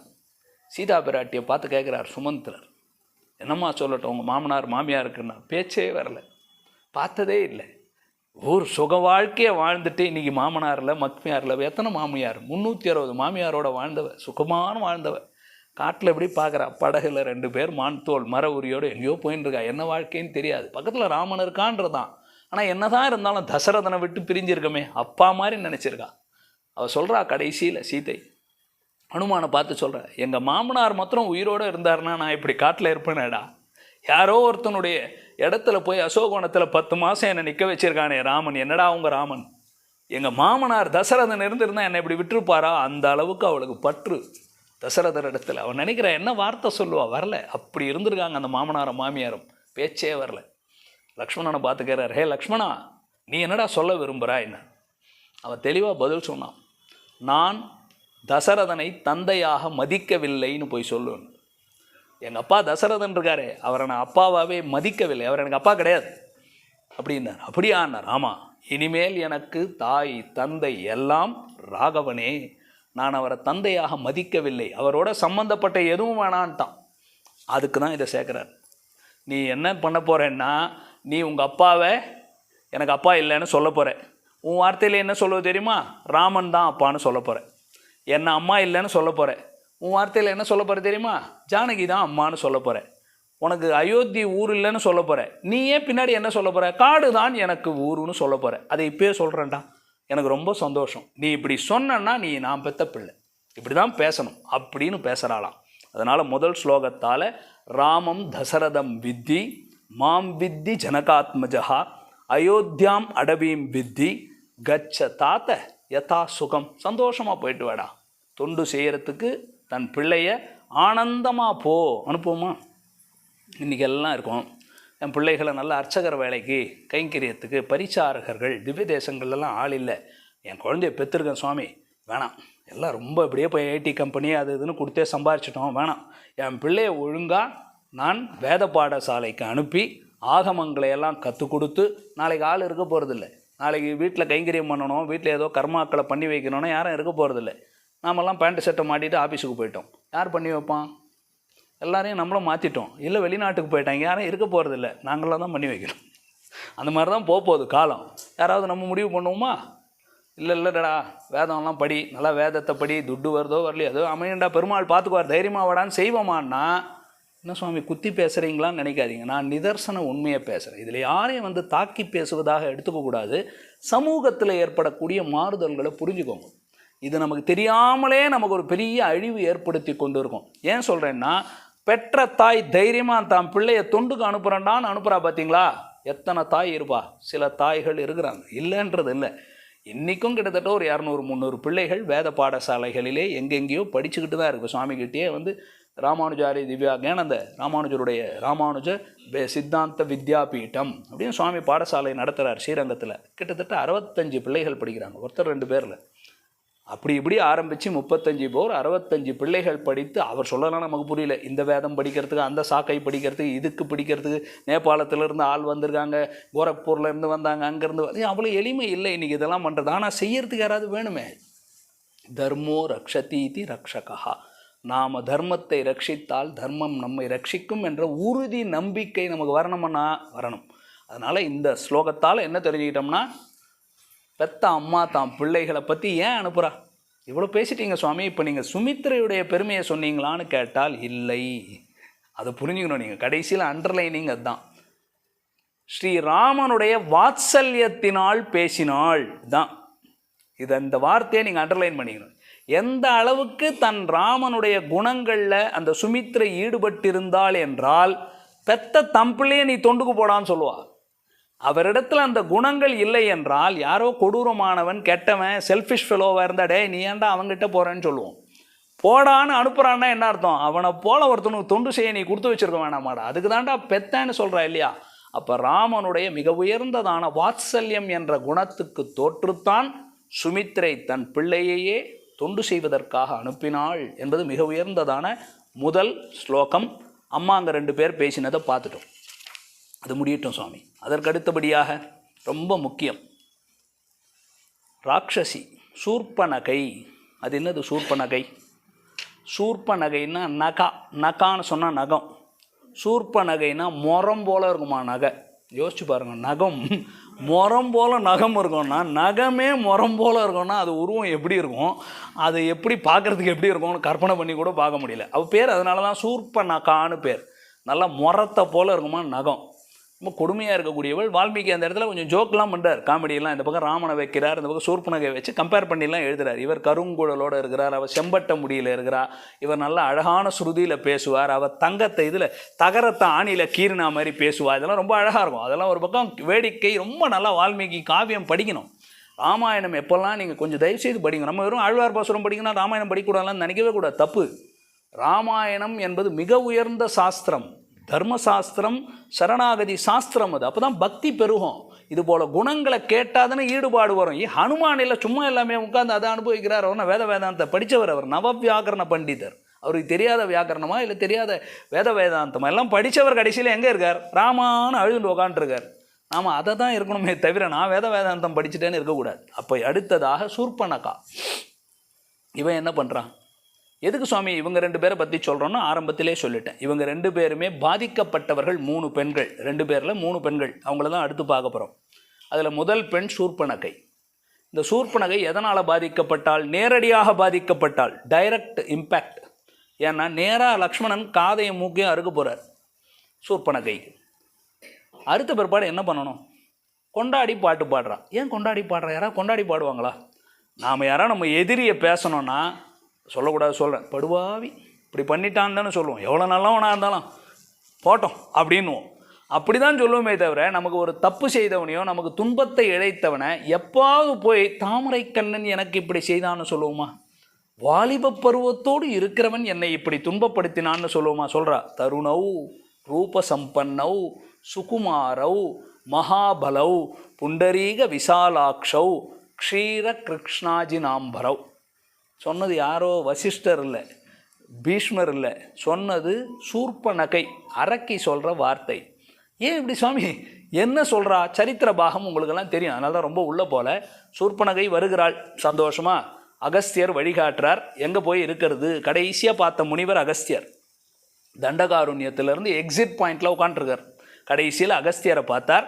அகஸ்தியர் கேட்குறார், எங்கே இருக்கிறதுக்கான நல்ல இடம் சொல்லுங்கோ அப்படின்னோடனே அகஸ்தியர் தான் சொல்கிறார், அங்கே போகப்பா, அந்த இடத்துல பஞ்சவட்டின்னு ஒரு இடம் வரும், அழகான இருக்கும், 5 மரங்கள் கூடின ஒரு அற்புதமான இடம், கோதாவரி நதிக்கரை, ரொம்ப ரம்யமான இடம், போ, நல்ல சூழல், அங்கே போய் நீ வாழ்க்கையை நடத்துவாய் அப்படின்னு சொல்லிட்டார். 10 வருஷம் முடிஞ்சு போச்சு. இன்னும் முடிஞ்சு கொஞ்ச நாள் நம்ம மேட்டரை முடிச்சுட்டு கிளம்பிடலாம் பாவம்.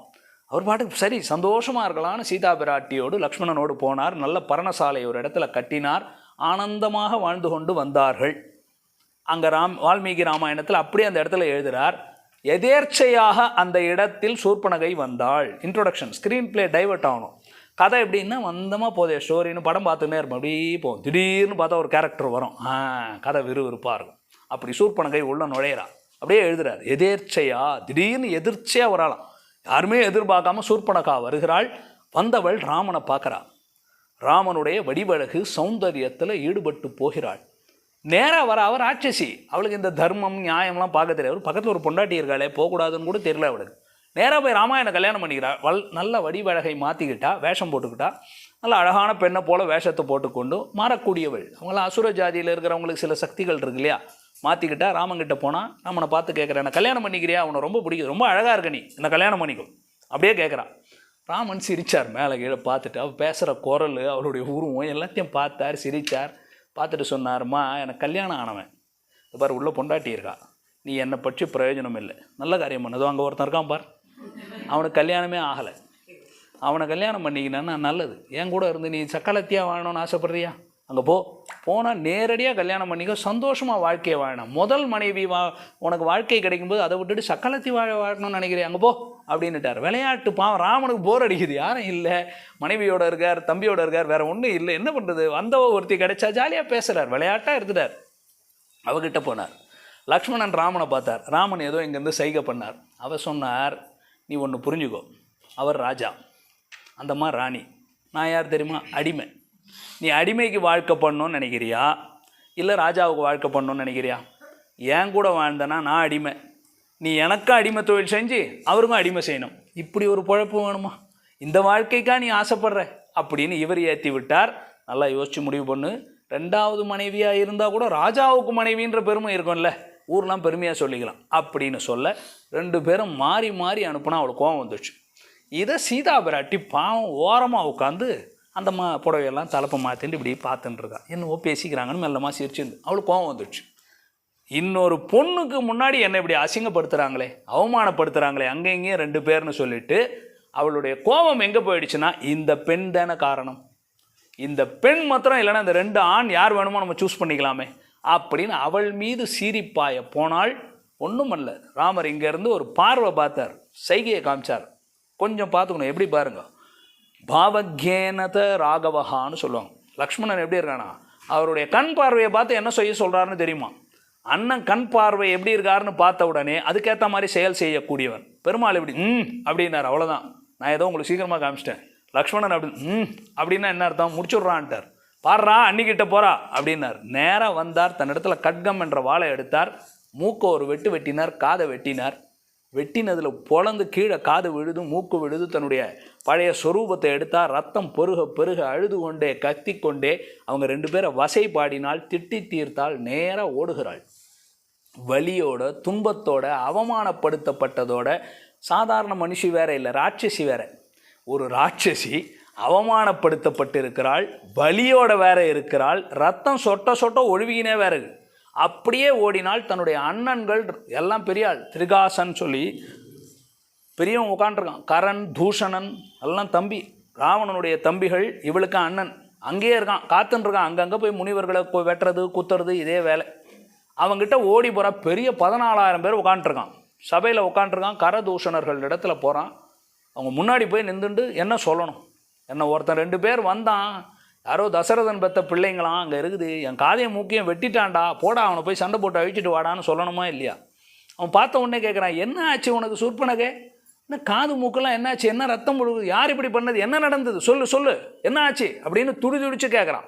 இப்போ துடிதுடிப்பாக கேட்கும்போதும் என்ன பதில் வரணும்? ஐயோ வலிக்குதே என்னை வெட்டிட்டானேன்னு சொல்லணும், இல்லை இவங்களை திட்டணும். அவள் சொல்கிற வார்த்தை என்ன? தருணவ், ஆரம்ப வார்த்தையை சொல்கிறா. தருணவ் ரூபசம்பன்னவ் சுகுமாரவ் மகாபலவ் புண்டரீக விசாலாக்ஷவ் க்ஷீர கிருஷ்ணாஜி நாம்பரவ். இதெல்லாம் சொல்லிடணுன்னு அவன் யோசிக்கிறான். இன்னும் இவளை ஏதோ வெட்டனவன் யாருன்னு கேட்டால் ஏதோ பெருசாக வர்ணிக்கிறாளே, காதலனை வர்ணிக்கிற மாதிரி காதலனை போல் வர்ணிக்கிறாளே அப்படின்னு கேட்டால் இந்த இடத்துல எழுதுகிறார் வியாக்கியானத்தில் பெரியவாச்சான் பிள்ளை கேட்குறாரு, ஏன் என்ன சொல்கிற, எதனால் இப்படி சொல்கிறாருன்னா இது புதுசு இல்லைன்னு. வாலியே இப்படி தான் பண்ணான். வாலி ராமபானம் மேலே போட்டாச்சு, சாவை கிடக்கிறான், 6 கேள்வி கேட்குறான். நீ இப்படி செய்யலாமா, மறைந்திருந்து கொண்டு இருக்கலாமா, உனக்கும் எனக்கும் என்ன சம்பந்தம் இருக்குது, ஏன் ராஜ்யத்தில் இருக்கேன், நான் குரங்கு, பல கேள்விகளை கேட்குறான். அப்படி இருக்கக்கூடியவன் அவன் எல்லாம் முடிஞ்ச உடனே ராமர் எல்லாம் பேசி முடிக்கிறார். கம்பராமாயணத்தில் வரக்கூடிய வாக்கியம் இது. அவன் ராமனை பார்த்து என்ன சொல்கிறான் தெரியுமா? ஓவியத்தால் எழுத ஒன்னா உருவத்தாய் கூப்பிட்றான். என்ன மாதிரி அவர் அட்ஜெக்டிவ்ஸ் கொடுக்குறான் பாருங்க. நல்ல ஆர்டிஸ்ட் கூட ஒன்றா படம் வரையணுன்னா தகச்சு போய் நின்றுருவானா. ஏன்னா உன்னை பார்த்து உன் அழகில் மயங்கிடுவான், பார்த்ததை வரையணும்னு தெரியாதான். ஓவியத்தால் எழுத ஒன்னா, ஒரு நல்ல ஆர்டிஸ்ட் கூட யாராவது பார்த்தா படம் வரைஞ்சிடலாம். ரொம்ப அழகானவங்களை படம் வரையும் போது என்ன அவனை அவனே என்ன அழகு என்ன அழகு, நிறைய படம் வரையிடா, மறந்துடுவானா. ஓவியத்தால் எழுத ஒன்னா உருவத்தாய் அப்படின்னு சொல்கிறார். அப்படின்னு அவர் சொல்கிறார். அமிழ்தில் வந்த பெண்ணமுதை பிரிந்தனை திகைத்தனை போலும் செய்கைன்னு எழுதுகிறார் கம்பராமாயணத்தில்.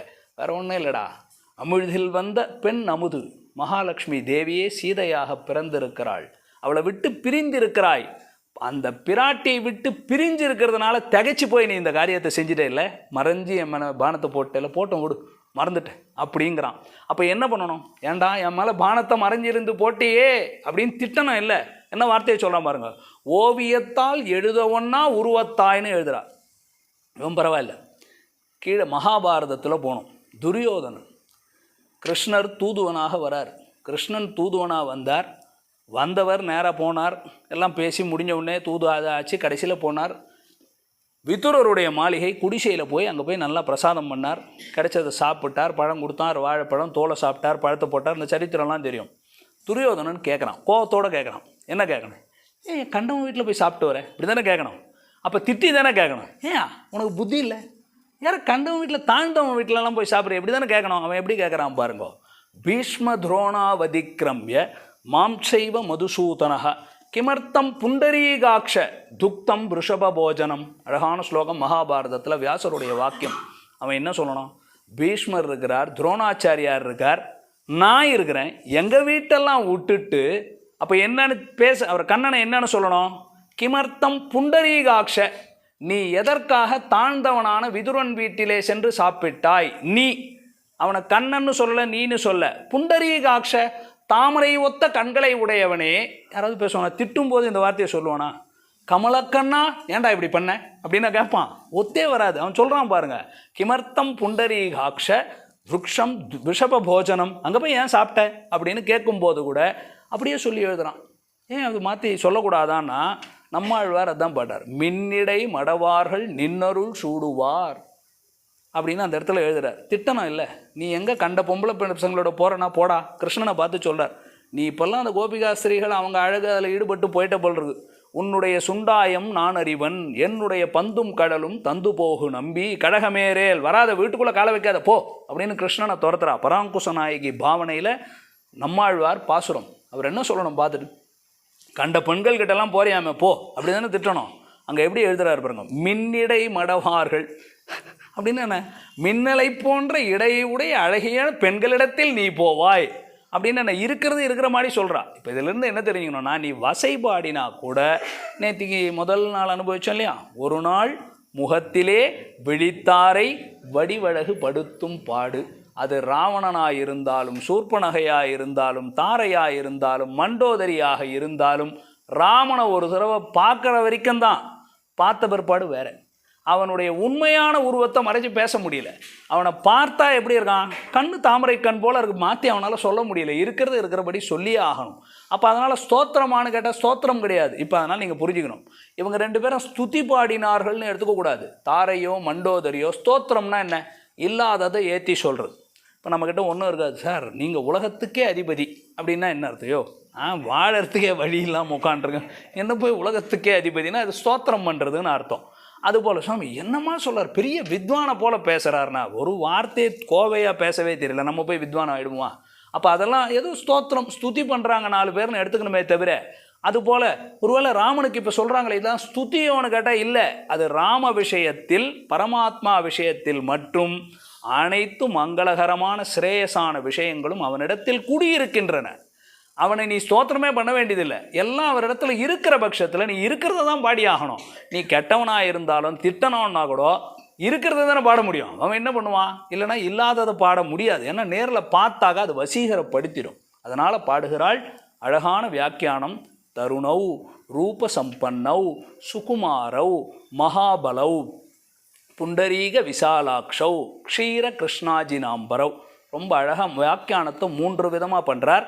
உங்களுக்கு மேலிருந்து அர்த்தம் தான் சொல்ல போகிறேன். எவ்வளோ இன்ட்ரெஸ்டிங்காக பண்ணியிருக்கார் பாருங்கள் பெரிய வாச்சான் பிள்ளை. இது சாதாரணமாக ஒரு ஸ்லோகம் தானே.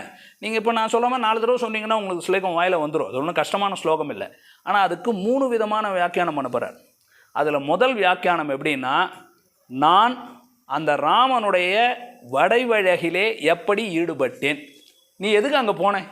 அவன் கேட்குறான் இல்லை கரதூஷன் மனசில், உனக்கு என்னடி வேலை, நீ ராட்சசி, அங்கே என்ன உனக்கு வேலை, நீ ஏன் அங்கே போனேன், அவங்ககிட்ட போய் நீ ஏன் வம்புக்கு போனேன் அப்படின்னா, அவன் வடிவழகு என்னை ஈர்த்தது. அப்போ முதல் அர்த்தம் எப்படி எழுதுகிறார்? அவனுடைய சௌந்தரியம், ராம சௌந்தரியத்தால் ஈடுபட்டு ஈர்க்கப்பட்டு போனேன் அப்படின்னு முதல் வியாக்கியானம். 2வது வியாக்கியானம் வந்தது. இப்போ அவங்கள என்ன எதுக்கு போய் அவங்கக்கிட்ட கம்ப்ளைண்ட் பண்ணுறா? கம்ப்ளைண்ட் பண்ணுறது எதுக்குன்னா, வந்து அடிங்கடா, அவனை வந்து சண்டை போடுங்கடா, அவனை அழிங்கடா, என்னை போய் என் காதை மூக்க நீலாம் அண்ணனாடா, வந்து அடிங்கடான்னு சொல்லணும். அதனால் என்ன சொல்கிறாளாம்? அவர்கள் ரொம்ப எளிமையானவர்கள், சக்தி இல்லாத பயலுவை. அப்போ தானே ஏற்றி விட்டால் தானே போவான். அதனால் ஏற்றி விடுறதுக்காக சொல்லலாம். ஒன்றுமே இல்லைடா, வேஸ்ட் பாய்ஸ், சக்தியே இல்லாதவன், பலம் இல்லாத பயலுவை அப்படின்னு எளிமை தோற்ற ஒரு அர்த்தத்தில் எழுதுகிறார். 3வது சொல்கிறார், ஈஸியாக எடை போட்டுறாதரா, நீங்கள் யாரோ 2 பேர்னு நினைக்காத, ஒவ்வொருத்தனும் பெரிய பெரிய படையை சமாளிக்கக்கூடிய பலம் பொருந்தியவர்கள். 3 அர்த்தம். திரும்பவும் சொல்கிறேன், கவனமாக கேளுங்கோ. முதல் அர்த்தம், எதனால் இவள் ஈர்க்கப்பட்டாள், அந்த ராம சௌந்தரியம் எப்படி ஈர்த்ததுன்றதை முதல் அர்த்தமாக வியாக்கியானம் பண்ணிட்டார். ரெண்டாவது என்ன சொன்னார், இந்த பயல்வெல்லாம் நீங்கள் போனால் ஈஸியாக ஜெயிச்சிடலான்டா, கொஞ்சம் என்கரேஜ் பண்ணல. அவன் ரொம்ப தாட்டியாக இருக்கான்ப்பா, அங்கே போனால் அடிச்சிருவான்னா போக மாட்டான் சண்டைக்கு, வேறு ஆளை ஒன்றா கூப்பிடலாமா 4 பேரான்ட்டுவான். அதனால் என்ன பண்ணிட்டா, ரொம்ப எளிமை ஈஸியாக அடிச்சுட்டு வந்துடலாம். இது ரெண்டாவது அர்த்தம். மூணாவது, டோன்ட் அண்டர் எஸ்டிமேட், ரொம்ப பலம் பொருந்தியவர்கள், கவனமாக. எவ்வளோ அழகாக எழுதுறாரு பாருங்கோ. இதுக்கு வியாக்கியானம் கிட்டத்தட்ட 35 பக்கம். நான் இப்போ அதுக்குள்ளெலாம் போல, பயப்படாதீங்கோ. எளிமையான அர்த்தத்தை சொல்கிறேன். எதுக்குன்னா எப்பாவது நேரம் கிடைக்கும். நீங்கள்லாம் கொஞ்சம் நல்லா ஆசையாக கேட்டிங்கன்னாக்கா அனுபவம் தான் இது. நாம் பல பேரிடத்தில் கேட்குறோம், படிக்கிறோம், ஐயோ எவ்வளோ அழகாக இருக்குது, நல்லா இருக்கேன் 4 பேருக்கு சொல்லலாமேன்ற ஆசை தான், வேறு ஒன்றும் கிடையாது. இந்த குழந்தைங்கள்லாம் நல்லா படிச்சுட்டு வீட்டில் ஸ்கூலில் போச்சுன்னா அவள் ஏதாவது டீச்சர் சொல்லி கொடுத்துருக்கோம், டீச்சர் பார்த்து நல்லா சொல்கிறேன்ட்டாக்கா வீட்டில் வந்து அம்மா கிட்ட அம்மா இதை கேளணும், அவ்வளோதான். எனக்கு வேறு ஒன்றும் ஆசை கிடையாது. ஒன்று 4 பேரிடத்துல நல்லதை பகிர்ந்துக்கலான்றனே தவிர இவருக்கு எது பொழுது போல இருக்குது. சும்மா கூப்பிட்டு பெங்களூருக்கு வரேன்னு உட்காந்துன்னு இந்த மனுஷன் இவரும் வர்றது பார்த்தாதுன்னு நம்மளை பார்த்து வீட்டில் எவ்வளோ வேலை இருக்குது சனி ஞாயிறில் வந்து கூப்பிட்டு உட்கார வச்சு தொல்லை தாங்களே. அந்த மனுஷன் திரும்பி ஃபோன் வராமல் இருந்தால் நல்லது. ஏதோ ஊருக்கு கிளம்புறாரான் 4 மாதம், அப்பா நிம்மதிடா. எல்லாத்தையும் விட்டு இதுக்கு தான் சிரிப்பு ஜாஸ்தியாக அப்படின்னா, அப்போ முதல் அர்த்தம் சொல்கிறார் தருணவ் அப்படின்னா வாலிப பருவம். தருணவுன்னா என்ன அர்த்தம், வாலிபர்கள். எதனால் நீ வசீகரிக்கப்பட்டா என்றதுக்கு முதல் அர்த்தம் சொல்லிடுற. தருணவுன்னா என்ன, யூத். ஒவ்வொருத்தனும் யூத் தான், வாலிப பருவத்தில் இருக்கிற பிள்ளைகள். வாலிபத்தோடு இருக்கிறது மாத்திரம் இல்லை, ரொம்ப அழகாக இருக்கான் பார்க்கறதுக்கு, வடிவழகு படைத்தவர்கள். ரூப சம்பன்னவ், அவன் மூக்கை பார்க்குறதா, கண்ணை பார்க்குறதா, அழகு அவனுடைய அதரத்தை பார்க்குறதா, நெத்தியை எவ்வளோ அழகாக இருக்கான் தெரியுமா, நல்ல வடிவழகு படைத்தவர்கள். அதை அடுத்து சொல்கிறார். தருணவுன்னா வாலிபர்கள், நல்ல யங் யூத். ரெண்டாவது ரூப சம்பன்னவுனா ரொம்ப பியூட்டிஃபுல்லாக இருக்கான் பார்க்குறதுக்கு, ரொம்ப வடிவழகு, ரொம்ப அழகாக இருக்கான். அடுத்தது தருணவ் ரூப சம்பன்னவ். சரி, ரொம்ப கரடு முரடாக இருப்பானோ அப்படின்னா, நீ பெண்கள் நாளைக்கு போய் கல்யாணம் பண்ணிட்டு கல்யாணத்தில் சேர்த்து கட்டிக்கிறான், மார்பிளை அணைக்கிறான்னா ஒரே கரடு மரடா, அவன் உடம்பெல்லாம் ஒரே தோளில் தழும்போடெல்லாம் இருக்குமா, சுகுமாரவ். அடுத்தது ரொம்ப சுகுமாரமாக இருக்கிறான் பார்க்கறதுக்கு, அப்போ ரொம்ப சுகுமாரவ். அதுக்கப்புறமா அப்படின்னா ரொம்ப சாஃப்ட் ஃபெலோஸ், பலம் இல்லையா, புருஷன்னாவே எது பலம் இருக்கு, நல்ல புருஷனுக்கு பலம், மகாபலவ், ரொம்ப பலம் பொருந்தியவர்கள், எல்லாரையும் சமாளிக்கக்கூடிய அளவுக்கு பலம் பொருந்தியவர்கள். அது வரைக்கும் என்ன சொல்லிட்டா, மொத்தமாக சேர்த்து சொல்லிட்டா, சாமுத்ரிகா லக்ஷணத்தில் இருக்க வேண்டிய விஷயங்களை மொத்தமாக சொல்லிட்டா. தருணவுனா வாலிபன், ரூப சம்பன்னவுனா வடிவழகு, தருணவ் ரூப சம்பன்னவுனா சுகுமாரவ், மகாபலவ், இதெல்லாம் மொத்தமாக இருக்கிறத சொல்லிட்டா. இப்படியே சொல்லின்னு இருக்கும்போது என்ன ஆகும், அவயவ சோபை தனியாக பார்க்க ஆரம்பிச்சிட்டா. வடிவழகு பார்க்கணும், கண்ணை பார்த்தா வேறு எதையும் சொல்ல முடியலையா. அந்த கண்ணை ஒன்று பார்த்து கண்ணுலேயே நின்று போச்சு, தூது செய் கண்கள்னு சொல்லுவோம். அதுபோல் பகவானுடைய தஸ்யயதா கப்பியாசம் புண்டரீக மேவமக்ஷினி அப்படின்னு பகவானுடைய 2 தாமரை கண்களை பார்த்தா புண்டரீக எப்படி எழுதுறா பாருங்க, அக்ஷவ் இல்லை விசாலாக்ஷவ், புண்டரீக விசாலாக்ஷவ், தாமரையை ஒத்த பறந்து விரிந்த அழகான திருக்கண்கள். சொல்கிறது யார், காது மூக்கு அறுபட்டு போய் அழுதுண்டு நிற்கிறவ சொல்கிறா. அவன் கண்ணு எப்படி இருக்குது தெரியுமா, தாமரையை போல பறந்து விரிந்து இவ்வளோ அழகு தெரியுமா கண்ணு, யாராவது சொல்லுவாங்களா அப்படின்னா அப்படி வசீகரம் பண்ணியிருக்கார் பெருமாள். புண்டரீக விசாலாக்ஷவ். கடைசியில் அவன் மேக்கப் பார்க்கணும், ட்ரெஸ் சென்ஸ் அது சொல்லணும்ல, எப்படி மேக்கப் போட்டுக்க. நாமெல்லாம் இப்போ வரோம், வீட்டில் இருக்கும்போது எப்படி இருப்போம், நல்ல வேலை பார்க்கலடான்னு இருக்கும். வெளியே வரும்போது எப்படி இருக்கிறோம், சார் என்னம்மா ட்ரெஸ் பண்ணிட்டு எப்படி வரார் அப்படின்னு இருக்கும் இல்லையா, அப்படி வரோமா. விசாலாக்ஷ் அப்படின்னா கடைசியில் க்ஷீர கிருஷ்ணாஜி நாம்பரோ. அவங்கள பார்த்தா அந்த மான் தோல் மரவுரி போட்டிருக்கான் பாடுறா, கரனை பார்த்து சொல்கிறாங்க, அழகுன்னா அழகுடா, நீங்கள்லாம் ஏதோ மேக்கப் போட்டு ஸ்டேஜில் உட்காந்துருக்கீங்களேடா, அவன் அழகு பார்க்கணுடா, மான் தோல் மரவுரி தான்டா போட்டிருக்கான், சிம்பிள் ட்ரெஸ், காட்டன் ட்ரெஸ், எவ்வளோ அழகாக இருக்கான் தெரியுமா அப்படி சொல்கிறாளாம். இப்போ முதல் அர்த்தம்லாம் எப்படி பார்த்தோம், எதனால் வசீகரிக்கப்பட்டோம் அந்த அர்த்தத்தில் சொல்லிட்டார், போதும், அது ஒன்றே அனுபவிச்சுட்டே இருக்கலாம். இது முதல் அர்த்தம். ரெண்டாவது, அவங்கள குத்தி விடணுமே, அவன் மனசில் ரொம்ப பலம் இருக்கிறவங்க போல் இருக்கு, நம்ம சண்டைக்கு போனால் நம்ம என்ன அடிச்சிட்டான்னா அப்படின்னு பயந்துடக்கூடாது இல்லை, அதனால் ரொம்ப ரொம்ப வேஸ்ட்டு பசங்க அப்படிங்கிற மாதிரி எளிமையாக ஒரு அர்த்தத்தை சொல்கிறார். அதுக்கு சொல்கிறார் பாருங்கோ. அதுக்கு என்ன சொல்லணும், தருணவ். தருணவ்னா பாலகர்கள்னு ஒரு அர்த்தம், வாலிபம் என்ற அர்த்தம் இல்லை, சின்ன பயல்வ இப்படி எடுத்துக்கோங்க. அவள் சொல்கிற அர்த்தம் ரெண்டாவது பெரியவாச்சான் பிள்ளை எழுதுகிறார்.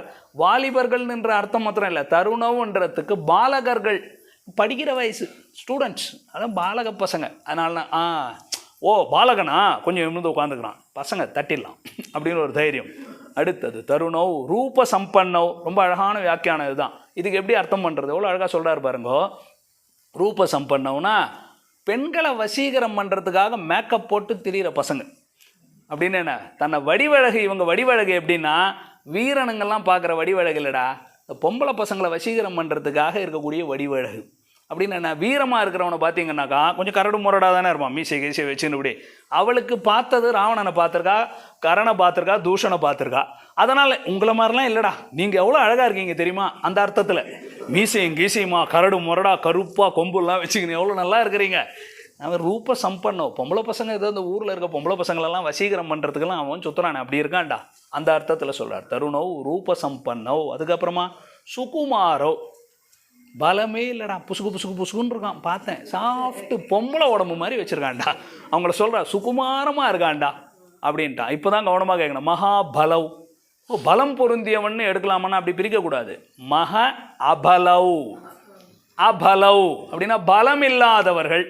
இப்போ ரெண்டாவது அர்த்தத்தில் எவ்வளோ அழகாக எழுதுறாருங்க, மக அபலவ், பலம் இல்லாதவர்கள் அப்படின்னா என்ன, பலமே இல்லைடா, நீங்கள் கிட்ட போனால் பயந்து அப்போவே உழுந்துருவான்டா கீழே, பலம் இல்லாத பயல்வ. எப்படி அர்த்தத்தை பிரிக்கிறார் பார்.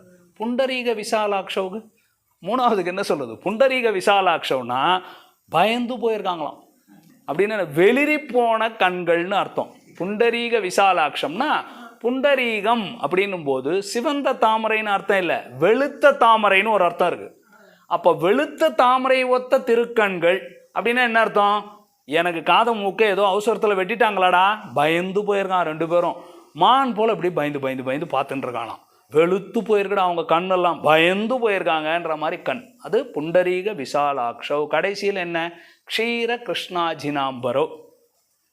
நீங்கள்லாம் போர் வீரர்களை போல் ட்ரெஸ் பண்ணியிருக்கேன் பாடுறேன், ஏதோ பாவம் காட்டில் திரிகிற பசங்க போடுறோம், அங்கங்கே கிடைக்கல ட்ரெஸ், ஏதோ கிடைக்கிற ட்ரெஸ்ஸு மான் தோல் மர உரி பட்டையெல்லாம் எடுத்து வச்சுன்னு இருக்கான். நீங்கள் போனால் ஈஸியாக ஜெயிச்சிடலாம். இது ரெண்டாவது விதமான அர்த்தம். இது ரெண்டாயிடுச்சா, மூணாவது, அதுதான் அழகான அர்த்தம். மூணாவது அர்த்தத்தை சொல்கிறா. அது அப்போ சொல்லும்போது துணியை மாற்றணும். தருணவ், தேய் யாரோ நினைக்காதரா, யுத்தம் கிடைக்குமான்னு காத்துன்ருக்கிற வாலிப வயசு.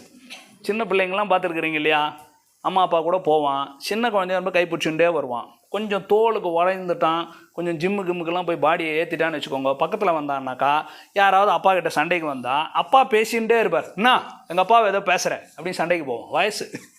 அதான் சொல்கிறார் இவன் தருணவ் அப்படின்னா என்ன, டேய் சண்டைக்கு போடுற வயசுடா, எங்கே பலி எங்கேயாவது சண்டைக்கு கூப்பிட்றானா, ஏதாவது யுத்தத்துக்கு கூப்பிட்றானா அப்படின்னு காத்துன்னு இருக்கிற வயசுடா அவனுக்கு, தருணவ்.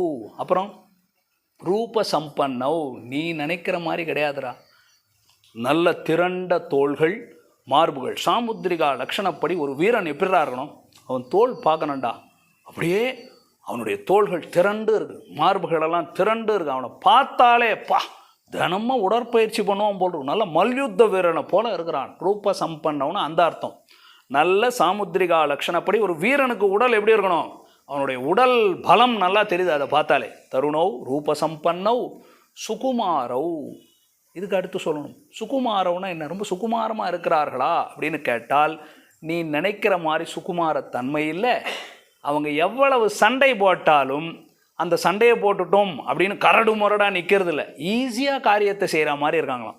அவங்க உட்காந்துருக்கிறத பார்த்தா இப்படியே இருப்போம், பார்த்துருக்கீங்களா, 4 பேர் எக்ஸசைஸ் எல்லாம் பண்ணிட்டு வந்தீங்கன்னா இந்த கை நமக்கெல்லாம் அப்படி சாதாரணமாக இருக்குல்ல, இந்த ரொம்ப வெயிட்டு தூக்குறவங்கள போய் பாருங்கள், கை இப்படி தான் இருக்கும், இது சேரவே சேராது.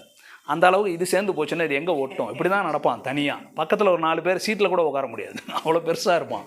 அது சொல்கிறார், நீ நினைக்கிற மாதிரி இல்லைடா, அனாயாசமாக காரியத்தை செய்யக்கூடியவர்கள். சுகுமாரோ அப்படின்னா என்ன அர்த்தம், ரொம்ப கஷ்டப்பட்டு சண்டை போடுறவங்கள மாதிரி இல்லைடா, ரொம்ப சுகுமாரமாக இருக்காங்க அப்படின்னா அவங்க ரொம்ப சிரமப்பட்டு ஏதோ உடம்ப வளர்த்துக்கிட்ட மாதிரிலாம் தெரியல, ரொம்ப சுகுமாரமாக ரொம்ப கேஷுவலாக இருக்க மாதிரி இருக்காங்க, சுகுமாரோ. அதுக்கப்புறமா எப்படி இருக்கு, மகாபலோ, ஈஸியாக எடுத்துக்காதரா, ரொம்ப பலம் பொருந்தியவர்கள். போருக்கு போனால் நடக்க போகுது, 14,000 ராட்சசர்களை 1.5 முகூர்த்த காலத்தில் ஒரே ராமன் ஜெயிச்சு காட்டுறாருல, மகாபலோ ரொம்ப பலம் பொருந்தியவர்கள். அடுத்த அர்த்தம் புண்டரீக விசாலாட்சவ். நீங்கள்லாம் எப்போ பாரு கண்ணு உம்முன்னு கோபமாக இருக்கிறீங்களேடா, அவன் அப்படி இல்லைடா, ரொம்ப ஈஸியாக இருக்கிறான்டா.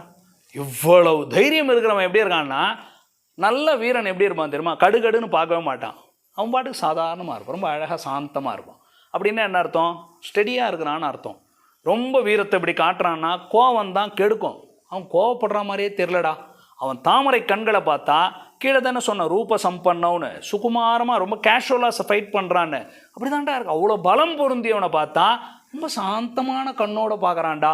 அப்போ நீங்கள் அவனை கோபப்படுத்த முடியாது. ஜிதக்ரோதா, அவன் கோபத்தை ஜெயித்தவன்ன்றது அவன் கண்ணை பார்த்தாலே தெரியுது அப்படின்னு சொல்கிறார். கடைசியில் சொல்கிறார், இந்த பயல்களை பார்த்தா 2 பேரும் யாராவது சண்டைக்கு வந்தால் சண்டைக்கு போகிறதுக்கு ரெடியாக இருக்கக்கூடிய வேடுவர்களைப் போல இருக்கிறாங்க. மான் தோலும் மர உரியும் தரித்து வனவிலங்குகள் முதற்கொண்டு சிங்கம் புலி எது வந்தாலும் அடித்து தூக்கிடுறேன்டா அப்படின்னு இருக்கிறார்கள், கொஞ்சம் கவனமாக இருங்கள் அப்படின்னு 3 விதமான வியாக்கியானம். தருணவ், ரூபசம்பன்னவ், சுகுமாரவ், மகாபலவ், புண்டரீக விசாலாட்சவ், க்ஷீர கிருஷ்ணாஜினாம்பரவ் அப்படின்னு இது முதல்து பார்த்துருக்கோம். இன்னும் 2 பார்க்கணும், கவலைப்படாதீங்க. அடுத்ததாக தாரை. தாரை எப்பேற்பட்டவள், சும்மா இல்லை, நல்ல வேதாந்தம் படித்தவர், ரொம்ப சாமர்த்தியம் இருக்கக்கூடிய பெண் தாரை. வாலியினுடைய மனைவி. வாலி எப்பேற்பட்டவன்னா பெரிய வீரன். ராவணனையே கட்கத்தில் வச்சுக்கின்னு போய் சந்தியாவந்தனம் 4 திசையில் பண்ணிட்டு வரான்னா அவனுக்கு எவ்வளோ பலம் இருந்திருக்கிறவனாக இருப்பான் வாலி. அந்த வாலியினுடைய மனைவின்ற கர்வம் வேற அவளுக்கு, ரொம்ப கர்வத்தோடு இருக்கக்கூடியவள், நல்ல விஷயம் தெரிந்தவள் அந்த வாலி. வாலியினுடைய மனைவியான தாரை. தாரை சுக்ரீவன் வந்து அழைக்கிறான், வா சண்டைக்கு வான்னு கூப்பிட்றான். அப்போ தாரை தான் அவனுக்கு சொல்கிறா, தப்பு பண்ணாத, இவ்வளவு நாள் உன்னை பயந்து கொண்டு ஓடிக்கொண்டிருந்தவன் தைரியமாக வந்து கூப்பிட்றான்னா யாரையோ அண்ட கொண்ட பலம். அவன் யாரையோ பிடிச்சிட்ருக்கான், நல்ல பார்ட்னர்ஷிப் வச்சுருக்கான்டா, கேர்ஃபுல்லாக இரு, உஷாராக இரு, போகாதேன்னு சொன்னால் அவன் கேட்கல. அவன் போய் வீரன் சண்டைக்கு போனான்னா முதல் தடவை அடிச்சுட்டு வந்துட்டான். 2வது தடவை திருப்பி வந்தோடனே அவன் ஞாபகப்படுத்துகிறா, பார் என்ன நீ பைத்தியகாரத்தனமாக பேசுகிற, போன வாட்டி எவ்வளோ அடி வாங்கிட்டு போயிருக்கான், நீ போய் அவன்றே இல்லைடா திருப்பி வந்திருக்கான்னா கவனமாக பார், ஏதோ இருக்குது வாலி இருன்னு சொன்னாலும் அவன் கேட்கல. போனான். ராமர் மறைந்திருந்து பானத்தை போட்டார், கீழே விழுந்தான்.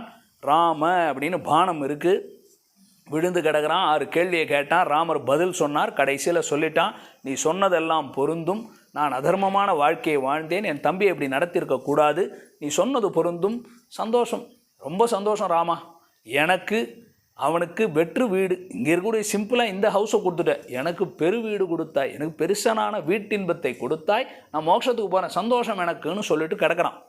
விழுந்து கிடக்கிறான். விஷயம் போய் செவிப்படுகிறாள் தாரை. ஓடி வருகிறாள், தம் பிள்ளை அங்கதனை இழுத்துட்டு வரா. 2 பேரும் அங்கதனும் தாயும் தாரையும் ஓடி வருகிறாள். வரும்போது சொல்லிக்கிட்டே வரா, யார் அவன், என் வாலியை கொல்றதுக்கு யாருக்கு தைரியம் இருக்கிறது, பேர்பட்ட வீரன் வாலி, ராவணன்லாம் முன்னாடி வர்றதுக்கே பயப்படுவான், யாரா அது, என் ராமனை வாலியை கொன்றவன் யார் அப்படின்னு கோபத்தோடு பேசுவதற்காக வருகிறாள். வந்தவள் நேராக ராமனை மேலேருந்து கீழே பார்க்குறான். மேலேருந்து கீழே பார்க்குறா. கண்டவாற்றால் தனதே உலகன நின்றான். ராமன் நிற்கிறத பார்த்தா அவருடைய மேலே இருந்து வானலாவி நிற்கக்கூடிய உயர்ந்த திருமேனி, கையில் அவர் பிடிச்சிருக்கக்கூடியதான அந்த தனுஷ், அவர் நிற்கக்கூடிய வீரத்தை பார்த்தார். கோதண்டராமர் நிற்கிற வீரத்தை பார்த்தாள். பார்த்தவள் பாடணும். முதல் வார்த்தை என்ன சொல்லணும், பார்த்தவன் என்ன பண்ணணும், என் புருஷனும் மறைஞ்சிரிஞ்சு கொண்டுட்டியேடா, இப்படி செய்யலாமாடான்னு தானே கேட்கணும். ஸ்லோகம் எழுதுறா பாருங்க, துவம் அப்பிரமேயஸ்ய, பகவானை பார்த்து சொல்ல, துவம் நீங்கிறா. ஒரு பெண், அதுவும் ஒரு குரங்கின பெண், சக்கரவர்த்தி திருமகனான ராமனை பார்த்து நீ அப்படிங்கிறா. ஏன், வாலியினுடைய மனைவியான். அந்த வார்த்தை பேச்சு அப்படி தானே இருக்கும். அப்போ துவம் அப்பிரமேயஸ்ய ஆரம்பம் ஸ்லோகம். துவம் அப்பிரமேயஸ்ய துராசதஸ்ய ஜிதேந்திரியஸ்ய உத்தம தார்மிகஸ்ய அக்ஷய கீர்த்திஸ்ய விசக்ஷணஸ்ய க்ஷிதிக்ஷமாவான் க்ஷதஜோபமாக்ஷ தான் ஸ்லோகம். என்னென்னு பொறுமையாக சொல்கிறேன் கேளுங்கோ. இதுலேயும் 2 அர்த்தம் இருக்குது. நான் ஒன்று அப்படி சொல்ல போகிறதில்ல, உங்கள் உதாரணத்துக்காக அதை ஒன்று சொன்னேன். இது நீங்கள் எப்பாவது ராமாயண தனி ஸ்லோகம் அனுபவிக்கணும்னா பின்னாடி எப்போ நேரம் ரொம்ப இருக்குது அனுபவிக்கிறதுக்கு. நமக்கு ஆயுள் பத்தாது, ஞானம் கொஞ்சம் லேட்டாக நமக்கெல்லாம் வந்துடுச்சு. சின்ன வயசுலேருந்தே ஞானம் வந்திருந்தால் அதை அனுபவிச்சிருக்கலாம். 60 வயசில் கை உட்கார மாட்டேந்து, மூட்டி ஏற்க மாட்டேது, ஸ்லோகத்தை மனப்பாடமானா மண்டையில் ஏறல, படித்தா புத்தி ஏறல, இதையும் செய்யுங்கடானா நம்ம அதையும் செய்ய மாட்டேங்கிறோம். இருக்கிறதாவது கொஞ்சம் அதில் பொழுது கழிக்கணுமா இல்லையா, கழித்து போகணும். இப்போ இது படிச்சுட்டு இருந்தோம், கொஞ்சம் நேரம் உட்காந்து எவ்வளோ அனுபவம். நான் உண்மையில் சொல்கிறேன், கொஞ்சம் இதில் நீங்கள் திரும்ப பாருங்கள். நமக்கு வேண்டியது கிடைச்சிருச்சான், வீட்டில் நிம்மதியாக இருக்குது, கிடைச்சது கிடைச்சாச்சு, பிள்ளைகளுக்கு கல்யாணம் ஆச்சு, அதாவது ஆச்சு போச்சா, அவன் வாழ்க்கையை வாழ்ந்துட்டு போகணும், விட்டுறணும். ரொம்ப அதில் போட்டு யோசிச்சுட்டு, ஐயோ அவன் எங்கே போவானோ, பிறக்குமோ பிறக்காதோ, பேரன் எங்கே போவோமோ, பேத்தி போவோமோ, படிக்குமோ, MBS போவோமோ, அங்கே என்னத்துக்கு அது எம்எஸ்ஓ எம்பிபிஎஸ்ஓ அது லைஃப் நம்ம கிளம்பி போகிறோமே, அதை நினைக்கவே மாட்டோமே. நாம் என்ன நினச்சிருக்கோம், அவன் பேரனாகி பேத்தியாகி அவனுக்கு குழந்தை பிறந்தா அவன் குழந்தாய் எல்லாம் நானே கூட இருந்து பார்க்க போகிறேன்னே நினைக்கிறேன். பார்த்தீங்களா, இதுதான் இந்த ஹோல்டு. இந்த ஹோல்டு இருக்கிற வரைக்கும் இந்த ஹோல்டு வராது. இந்த ஹோல்டு வரணும்னா இதை விட்டுட்டு கொஞ்சம் இப்படி பாடணும். ராமா அப்படின்னா அவர் வருவார், இங்கே கையை இப்படி பிடிச்சி ராமான்னாக்கா நீ அங்கேயே பிடிச்சிக்கோ, நான் எங்கே வர்றதுன்னுவார். அவ்வளோதான் வித்தியாசம். அதனால் ரொம்ப அழகான விஷயங்கள் எவ்வளோ அழகாக சொல்கிறார் பாருங்கோ. அவளுடைய அந்த என்னென்ன சொல்கிறான்னு பார்க்குறோம். முதல்ல பார்த்து பகவானை பார்த்து சொல்கிறா, க்ஷத ஜோபமாக்ஷ. க்ஷத ஜோபமாக்ஷ என்னன்னா கன்னட ராமனை பார்த்து சொல்கிற வார்த்தை. வந்த உடனே என்ன சொல்லலாம், அழகான சிவந்த கண்களை உடையவனே. பேசலாமா? திட்டணும் இல்லை, திட்டவ பேசுகிற பாருங்க. நீ அப்படின்றதுக்கு முன்னாடி என்ன சொல்கிறான், அழகான கண்களை உடையவனே அப்படின்னு கூப்பிட்டுட்டு நீ துவம் அப்பிரமேயஸ்ய. நிதானமாக கேளுங்கோ. பிரமா பிரமா அப்படின்னா புத்தி. பிரமாணம் என்றால் அந்த புத்திக்கான விஷயம். பிரமேயம் என்றால் அந்த புத்திக்கான விஷயத்தை கொண்டு அறிகிற பொருள். இப்போ புரிஞ்சுக்குவோமா? பிரமா புத்தி, பிரமாணம் ராமாயணம், பிரமேயம் ராமன். இவ்வளோதான் அர்த்தம். நீங்கள் புரிஞ்சுக்கணும். பிரமேயம் அப்படின்னா இதுதான். அப்பிரமேயம்னா புத்திக்கு எட்டாதது. புத்திக்கு எட்டுவது பிரமேயம். அப்பிரமேயம் புத்திக்கு எட்டாதது. அவர் சொல்கிறா, எதிரில் நிற்கிறார் பெருமாள், நீ யார், உன்னை என்னால் அளவிட முடியலையேங்கிறா. ரொம்ப எளிவாக சொல்லிட. துவம் அப்பிரமேயஸ்ய, மனசுக்கும் புத்திக்கும் எட்டாதவனாக இருக்கிறாய், உன்னை என்னால் புரிஞ்சுக்க முடியாதுடா. இதை தான் சொல்லிச்சு. இவ சொல்லலை, வேதமே சொல்லிச்சு இல்லை. யதோ வாச்சோ நிவர்த்தந்தே அப்பிராப்பிய மனசா சஹா. வேதமே சொல்லிட்டு போச்சு, வாக்குக்கும் மனசுக்கும் எட்டாதவன் ஸ்ரீமன் நாராயணன் பகவான்னு சொல்லிட்டு போச்சு இல்லையா? திருமாலையில் தொண்டரடிப்படி ஆழ்வார் சொல்கிறார், பேசிற்றே பேசலல்லால் பெருமையொன்றுணரலாகாது ஆசற்றார் தங்கட்கல்லால் அறியல் ஆகானும் அல்லன்னு சொன்னார் இல்லையா? அப்போ பகவான் இப்பேற்பட்டவன், இன்னான் இணையான்னு என்னால் மனசுக்கும் புத்திக்கும் எட்டாதவன். முதல் வார்த்தையை சொல்கிறார், துவம் அப்பிரமேயஸ்ய. அடுத்தது துராசதஸ்ய, வெகு தூரத்தில் இருப்பவன்னு சொல்கிறார். பக்கத்தில் நிற்கிறார் பெருமாள், 4 அடியில் நிற்கிறார். நீ எங்கே ரொம்ப தூரத்தில் இருக்கிற ஆளுப்பா, நீ எங்கள் ஊர் ஆளே கிடையாது, நீ ரொம்ப அறிய முடியாதவன்னா எட்டாத தூரத்தில் இருப்பவன், மனசுக்கும் புத்திக்கும் எட்டாதவன் என்பது முதல். அடுத்து சொல்கிறா, பிரத்யக்ஷமாக முன்னாடி நிற்கிறாரே தெரியலையான்னு கேட்டார். துராசதஸ்ய, தூரம், துராசதஸ்யனா வெகு தூரத்தில் இருக்கிறாய், நீ எனக்கு ரொம்ப அருகில் இருக்கிறாய்னு என்னால் உன்னை அறிந்து கொள்ள முடியவில்லை. அப்படின்னா என்ன, கண்ணாலேயும் உன்னை நான் அறிந்து விட முடியாது, மனசு புத்தியால் அறிய முடியாதுன்றது இல்லை. நீ பக்கத்தில் இருக்க மாதிரி இருக்க, ஆனால் உன்னை என்னால் முழுசாக புரிஞ்சிக்க முடியலங்கிற.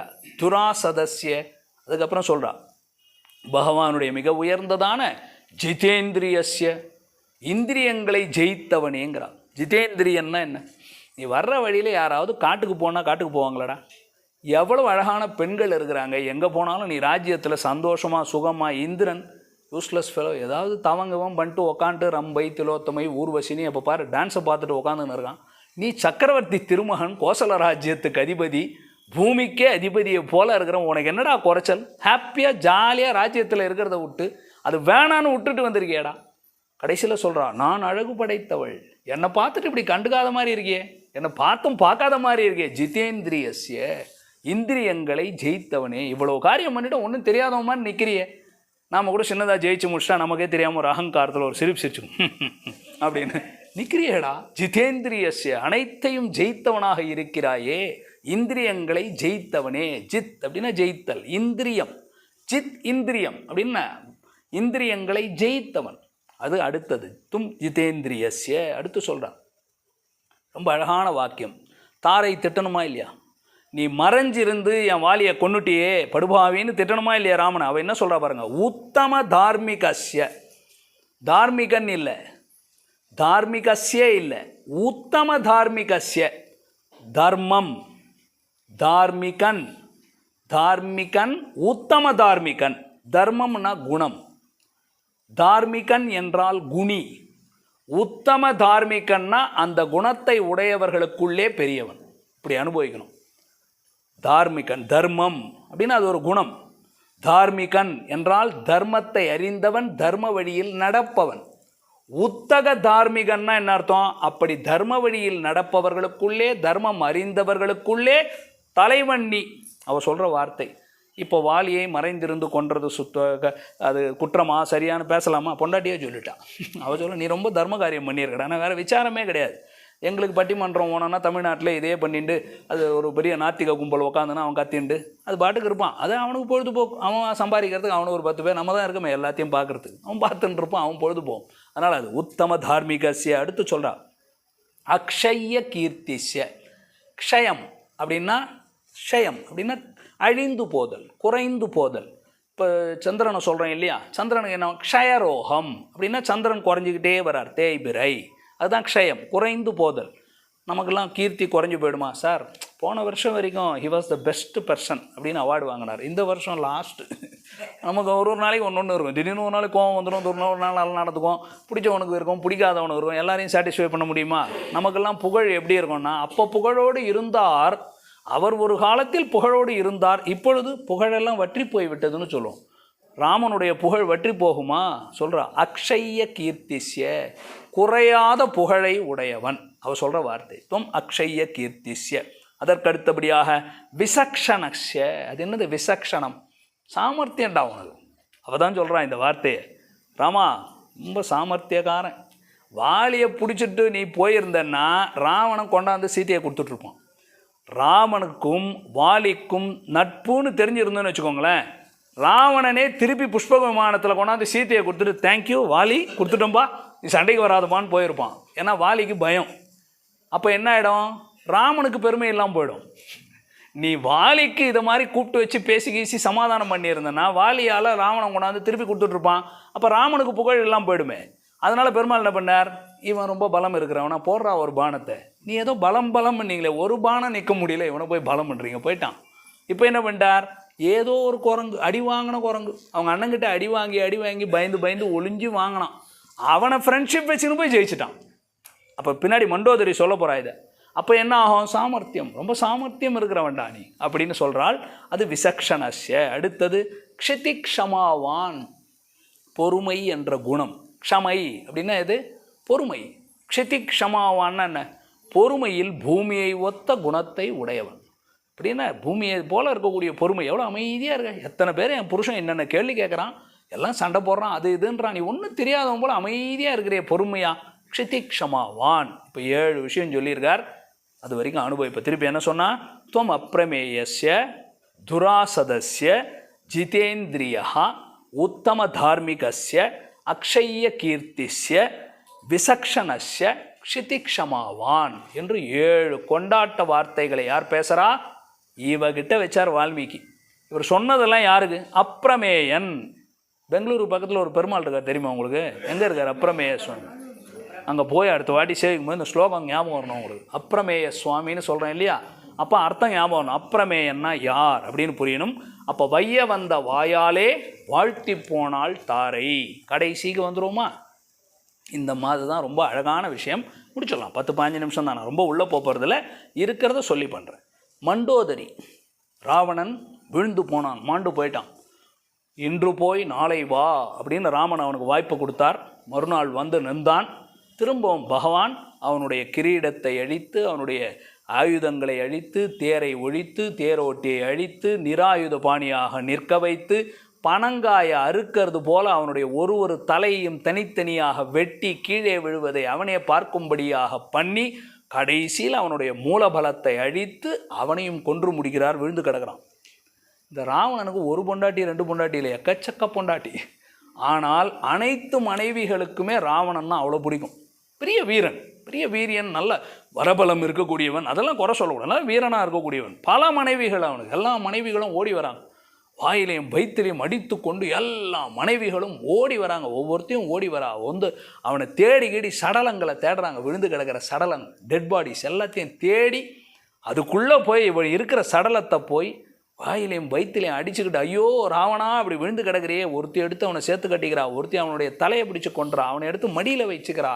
எல்லாரும் அழுது கொண்டு இருக்கிறார்கள். பட்ட மகிழ்ச்சி மெல்லமாக வரா. மண்டோதரி மெல்லமாக இதெல்லாம் பார்க்குறா. இந்த சடலங்கள் விழுந்திருக்குது, இந்த பெண்கள்லாம் அழறாங்க. பட்ட மகிழ்ச்சி நடந்து வரா. ராவணனுடைய பக்கத்தில் உட்காரக்கூடிய மனைவி இப்போ தர்மம் தெரிந்த பெண் அவள் வரா. வந்தவன் நேராக பார்க்குறா. பார்த்து கேட்குறா, வெக்கமா இல்லையாடா ராவணா? ராவணனை பார்த்து சொல்கிறா சபையில், உனக்கு ராவணா வெக்கமா இல்லையா? ஒரு மனுஷன் கொன்று செத்து போய் கிடக்கிறியாடா. தேவர்களையெல்லாம் நீ படிக்கட்டு போல கீழே வச்சிருக்கிற. சிவபெருமானுடைய கைலாய மலையை அசைக்கக்கூடியவன். பிரம்மா வரம் கொடுத்துட்டு பயந்து போய் ஏதாவது நடக்குமான அரண்டு போய் கிடக்கிறார். தேவர்களெல்லாம் உன்னை பார்த்தாலே மிரண்டு போகிறான். வாயுலாம் நீ ஏதாவது பண்ணிடுவான்னு பயப்படுறான். இப்படி இருக்கக்கூடியவன் அசிங்கமாக இல்லைடா, வெக்கமாக இல்லை, ஒரு மனிதனால் போய் விழுந்து கிடக்கிறாயே, வெக்கமாக இல்லையா, எழுந்து சொல்லுடா, வெக்கமாக இருக்கா இல்லையான்னு கேட்குறாவோ. பார்த்த அவனை. அவள் கேட்ட உடனே அவர் எங்கே பதில் சொல்லுவார்? அவர் தான் விழுந்து கிடக்கிறாரு. அவள் அழகாக பேசுகிறா பாருங்க. இதெல்லாம் தான் நம்ம தெரிஞ்சுக்கணும். மண்டோதரியினுடைய வாக்கியம் சாதாரணமாக இல்லை, ரொம்ப அழகாக கேட்குறா.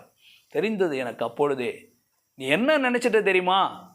நம்முடைய தோள் பலம், நம்முடைய புஜ பலமும் வரபலமும் நம்ம காப்பாற்றோம்னு நினச்சிட்ட இல்லை. எல்லாருக்கும் 2 தோள், உனக்கு 10 தலை 10 தோள், வேண்டிய உருவத்தை எடுத்துக்கலாம், என்ன ஒன்றாலும் பண்ணலாம், ஆகாசத்தில் இருக்கலாம், மறைஞ்சிடலாம், என்னென்ன சக்திடா உனக்கு. எப்படிடா அவனை ஜெயிக்க முடியும்? சாதாரண மனுஷனுக்கு இல்லாத சக்தி வச்சிருக்கியே. ராமனால் ஆகாசத்தில் போய் சண்டை போட முடியுமா? ராமனால் மறைய முடியுமா? மனுஷன் இப்படி ஏமாந்து போய் கிடக்கிற இவ்வளோ சக்தியோடு அவருக்குன்னா 10 தலையாக இருக்குது, ஒரு தலை. நீ எப்பேற்பட்ட ராஜா சக்கரவர்த்தி, எவ்வளோ பெரிய கிரீடம் வச்சிருக்கிறாய், இத்தனை பேர் உனக்கு தம்பிமார்கள், இப்பேற்பட்ட படை, இப்படி இருக்கக்கூடிய எப்படிடா தோற்று போனாய் கேள்வி கேட்குறா. பதில் அவளே சொல்கிறா பின்னாடி. எதுக்கு தோற்று போன தெரியுமா? உன்னுடைய இந்திரியத்தை வசப்படுத்தாமல் போனாய். பல தடவை சொன்னேனேடா ராவணா, உங்ககிட்ட எல்லாம் நல்லது இருக்குடா, ஆனால் எதை எப்போ உபயோகப்படுத்தணுன்றது தெரியலையே. இந்திரியத்தை வசப்படுத்தாமல் போயிட்டியே, அந்த இந்திரியம் கண்ட்ரோல் இல்லையேடா. வசப்படுத்த வேண்டிய நேரத்தில் வசப்படுத்தாமல் விட்டுட்டியே. என்னுடைய தோல் வலிமையும் என்னுடைய வரபலமும் என்னை காப்பாற்றும்னு நினச்ச. கேட்கும்போது என்ன பண்ணிட்ட? மனுஷன்லாம் ஒரு பொருட்டா, அந்த மனுஷனால் செத்துருவனா அப்படின்னு கேட்காம விட்டுட்டியேடா. குரங்க விட்டியேடா. நர வானரம் அது ரொம்ப இகழ்வாக நினச்சிட்டே இல்லை. அதால் எனக்கு என்ன ஆகிடும்னு நினச்சிட்டே இல்லை. அங்கே தப்பு பண்ணிட்டேன். ஸ்மார்ட்டாக இருந்திருக்க வேணாமா? கேட்டது கேட்டவன் எதனாலையும் எனக்கு கூடாதுன்னு முழுசாக கேட்டிருக்க வேண்டியதானே. அது என்ன உனக்கு அந்த இடத்துல ஒரு அகங்காரம்? கேட்கும்போதே மனிதனோ விலங்கோ எதனாலையும் கூடாதுன்னு கேட்டிருக்க வேண்டியதுனடா. என்னடா அந்த திமிர்? அந்த திமிரால தான்டா நீ செத்து போயிட்டதோ. நிற்கிறான் பார் மனுஷன், குரங்கு கூட்டு வந்துட்டானடா. மனுஷன் உருவத்தில் குரங்கு கூட்டு வந்து அடிச்சுட்டு போயிட்டானே. நீ இவ்வளோ பெரிய பலம் வச்சு தேவர்களை மயக்கி ஒரு மனிதன் கையால் விழுந்து கிடக்கிறாயேன்னு முதல்ல சொன்னான். மெல்லமாக அடுத்த படிக்கட்டு போகிறான். நான் உனக்கு அப்போவே என்ன சொன்னேன்? கரதூஷணர்கள் 14,000 பேரை ராமன் ஒருவன் ஜெயித்தான்னு உனக்கு செய்த வந்த அன்றைக்கே என்ன சொன்னடா ராவணா? கவனமாயிரு, யாரோ இவன் மனிதன் அல்ல சொன்னனா இல்லையா? ஏண்டா உன் தம்பி ஒவ்வொருத்தனும் சாதாரணமான ஆளாடா. கரனோ தூஷணனோ இப்பேற்பட்டவன்டா. ஒவ்வொருத்தனும் ஒரு படை. 14,000 பேர் ராட்சசர்ரா. ஒருத்தன் கொண்டு இருக்கான்னா அவன் மனுஷனாக இருக்க முடியாதுன்னு அன்றைக்கே சொன்னனா இல்லையாடா? நீ அதை ஈஸியாக எடுத்துக்கிட்டு. 2வது, குரங்குகளை கூட்டுக்கிட்டு வரான்னு நீ கிண்டலாக பேசிட்டே இல்லை. நான் அப்போவே சொன்னேன், குரங்குகள் எல்லாம் பெரிய வீரனாக வருதே. அது எப்படி? ஹனுமான்னு ஒருத்தனை அனுப்பிச்சான்ல, அவன் வந்து நெருப்பை வச்சு கொளுத்துட்டு போனானே. அன்றைக்கி உனக்கு தெரிஞ்சிருக்க வேணாமாடா? அன்றைக்கி ஏதோ பலம் இருக்குது, அவனுடைய தூதனுக்கே இவ்வளவு சக்தி இருக்குன்னா அப்போ அவன் எப்படி இருப்பான் சக்தின்னு நீ புரிஞ்சுக்காமல் போயிட்டியே. குரங்குன்னு நினச்சி விட்டுட்டே இல்லை. அதை கூட விட்டுறா. குரங்குங்களை வச்சுக்கிட்டு கடலில் ஒரு அணையை கட்டி சேது பந்தனம் பண்ணி ராமர் சேது கட்டி வந்தானே. மனுஷன் செய்கிற காரியமாடா? அன்றைக்காவது நீ சுதாரிச்சிருக்கணுமா இல்லையா? அன்றைக்கும் நீ சுதாரிச்சிக்கலையே. அன்றைக்கும் கோட்டை விட்டு விட்டாய். உன்னுடைய ஜலம், ஜலதுர்க்கம், கிரிதுர்க்கம், வனதுர்க்கம்னு எல்லாத்தையும் கடந்து எப்பேற்பட்டவன்டா நம்முடைய பிள்ளை இந்திரஜித். அவன் விழுந்தப்போ நீ புரிஞ்சுக்கலையே. கும்பகர்ணன் எப்பேற்பட்ட வீரன். எத்தனை பேரை பறி கொடுத்திருக்கிறாய். அக்ஷயகுமாரர்களை பறி கொடுத்திருக்கிறாய். ஒவ்வொருத்தனும் பெரிய பெரிய வீரன். அவனெல்லாம் பறி கொடுத்தப்போ உனக்கு புரியலையா? கடைசியில் மாண்டு போவதற்காகத்தான் இதை செய்தாயா? கொஞ்சம் உஷாராக இருந்திருக்க வேணாமா? என்ன நீ புரிஞ்சுக்கல தெரியுமா? உன்னை ஏமாற்றுவதற்காக, உன்னை கொல்வதற்காக நீ கேட்ட வரத்தில் இருக்கக்கூடிய லூப் போல பிடிச்சிக்கிட்டான். யார்? உன்னுடைய எதிரியான மகாவிஷ்ணு. நீ எதிரின்னு நினச்சிட்ட. ஆனால் அவன் எல்லாருக்கும் நண்பன்டா. அதை நீ புரிஞ்சிக்கல. அவன் சொல்கிறான் மண்டோதரி, நீ அவனை எதிரியாக நினைத்தாய். அவன் எல்லாருக்கும் அப்பாவாகவும் அம்மாவாகவும் பரமாத்மாவாக இருக்கக்கூடியவன். நீ எல்லாம் பண்ணியே தவம் பண்ணவன் பண்ண இல்லை. ஏன் பிரம்மா கிட்ட மாத்திரம் தவம் பண்ண? அவருக்கு மேலே ஒருத்தர் இருக்காருன்னு தெரிஞ்சுக்காமல் போயிட்ட பற்றியா நீ? அவரை விட்டுட்டியே. பரமாத்மான்னு ஒருத்தர் இருக்காருன்னு தெரிஞ்சுக்காமல் போயிட்டியே, அங்கே தப்பு பண்ணிட்டியே. அவர் என்ன பண்ணார் பார்த்தியா, நீ மனுஷனாக இருக்கக்கூடாதுன்னு சொன்ன இல்லை, வேஷம் போட்டு வந்துட்டார். அவன் நேராக சொல்கிறா, இப்போ நிற்கிறது யாரோ இல்லைடா. இப்போ ஸ்லோகத்தினுடைய அர்த்தத்தை சுருக்கமாக சொல்கிறா பாருங்க மண்டோதரி பேசுகிற வார்த்தை. இங்கே நிற்கிறவன் மனித ரூபத்தில் இருக்கக்கூடிய பரமாத்மா. அதுதான் ஃபஸ்ட்டு சென்டென்ஸ். அவர் சொல்கிற வார்த்தையே அதுதான். வியக்தமேஷு மகாயோகி பரமாத்மா சனாதனஹா. யாரோ கிடையாதுரா, இங்கே முன்னாடி நிற்கிறவன் மனித உருவத்தில் நின்று கொண்டு ஏமாற்றி கொண்டு இருக்கக்கூடிய பரமாத்மா நிற்கிறான். சனாதனஹா, நித்தியமானவன். அவன் இல்லாத காலமே கிடையாது. ராவணா, நீ இல்லாமல் போயிட்டியே, அவன் என்றைக்கும் இருக்கிறவன். அவங்கிட்ட போய் நீ சண்டைக்கு போனியேன்னு ஆரம்பிக்கிறான். இப்போ பார்த்து சொல்லும்போது கூட சொல்கிறான். அதில் கடைசியில் ஸ்லோகத்தை முடிக்க போகிறான். அதையும் இப்போ சொல்லி ஸ்லோகத்தை சொல்லிடுறேன். கடைசியில் என்ன சொல்லி, என்ன சுவாமி முடிக்கணுமா? சவுண்ட் வரல. இது ஆமாம், அங்கே ஏதோ ஆயிருக்கோ. இது ஆனே இருக்கு.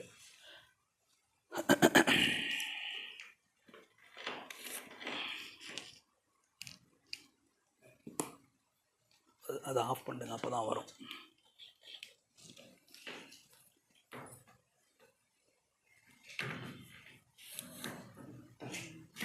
இன்றைக்கி நீங்கள் கேட்டால் எத்தோட 4 மாதம் உங்களை டிஸ்டர்ப் பண்ண போகிறதில்ல. ஃபிசிக்கலாக ஆன்லைனில் டிஸ்டர்ப் பண்ணுவேன்.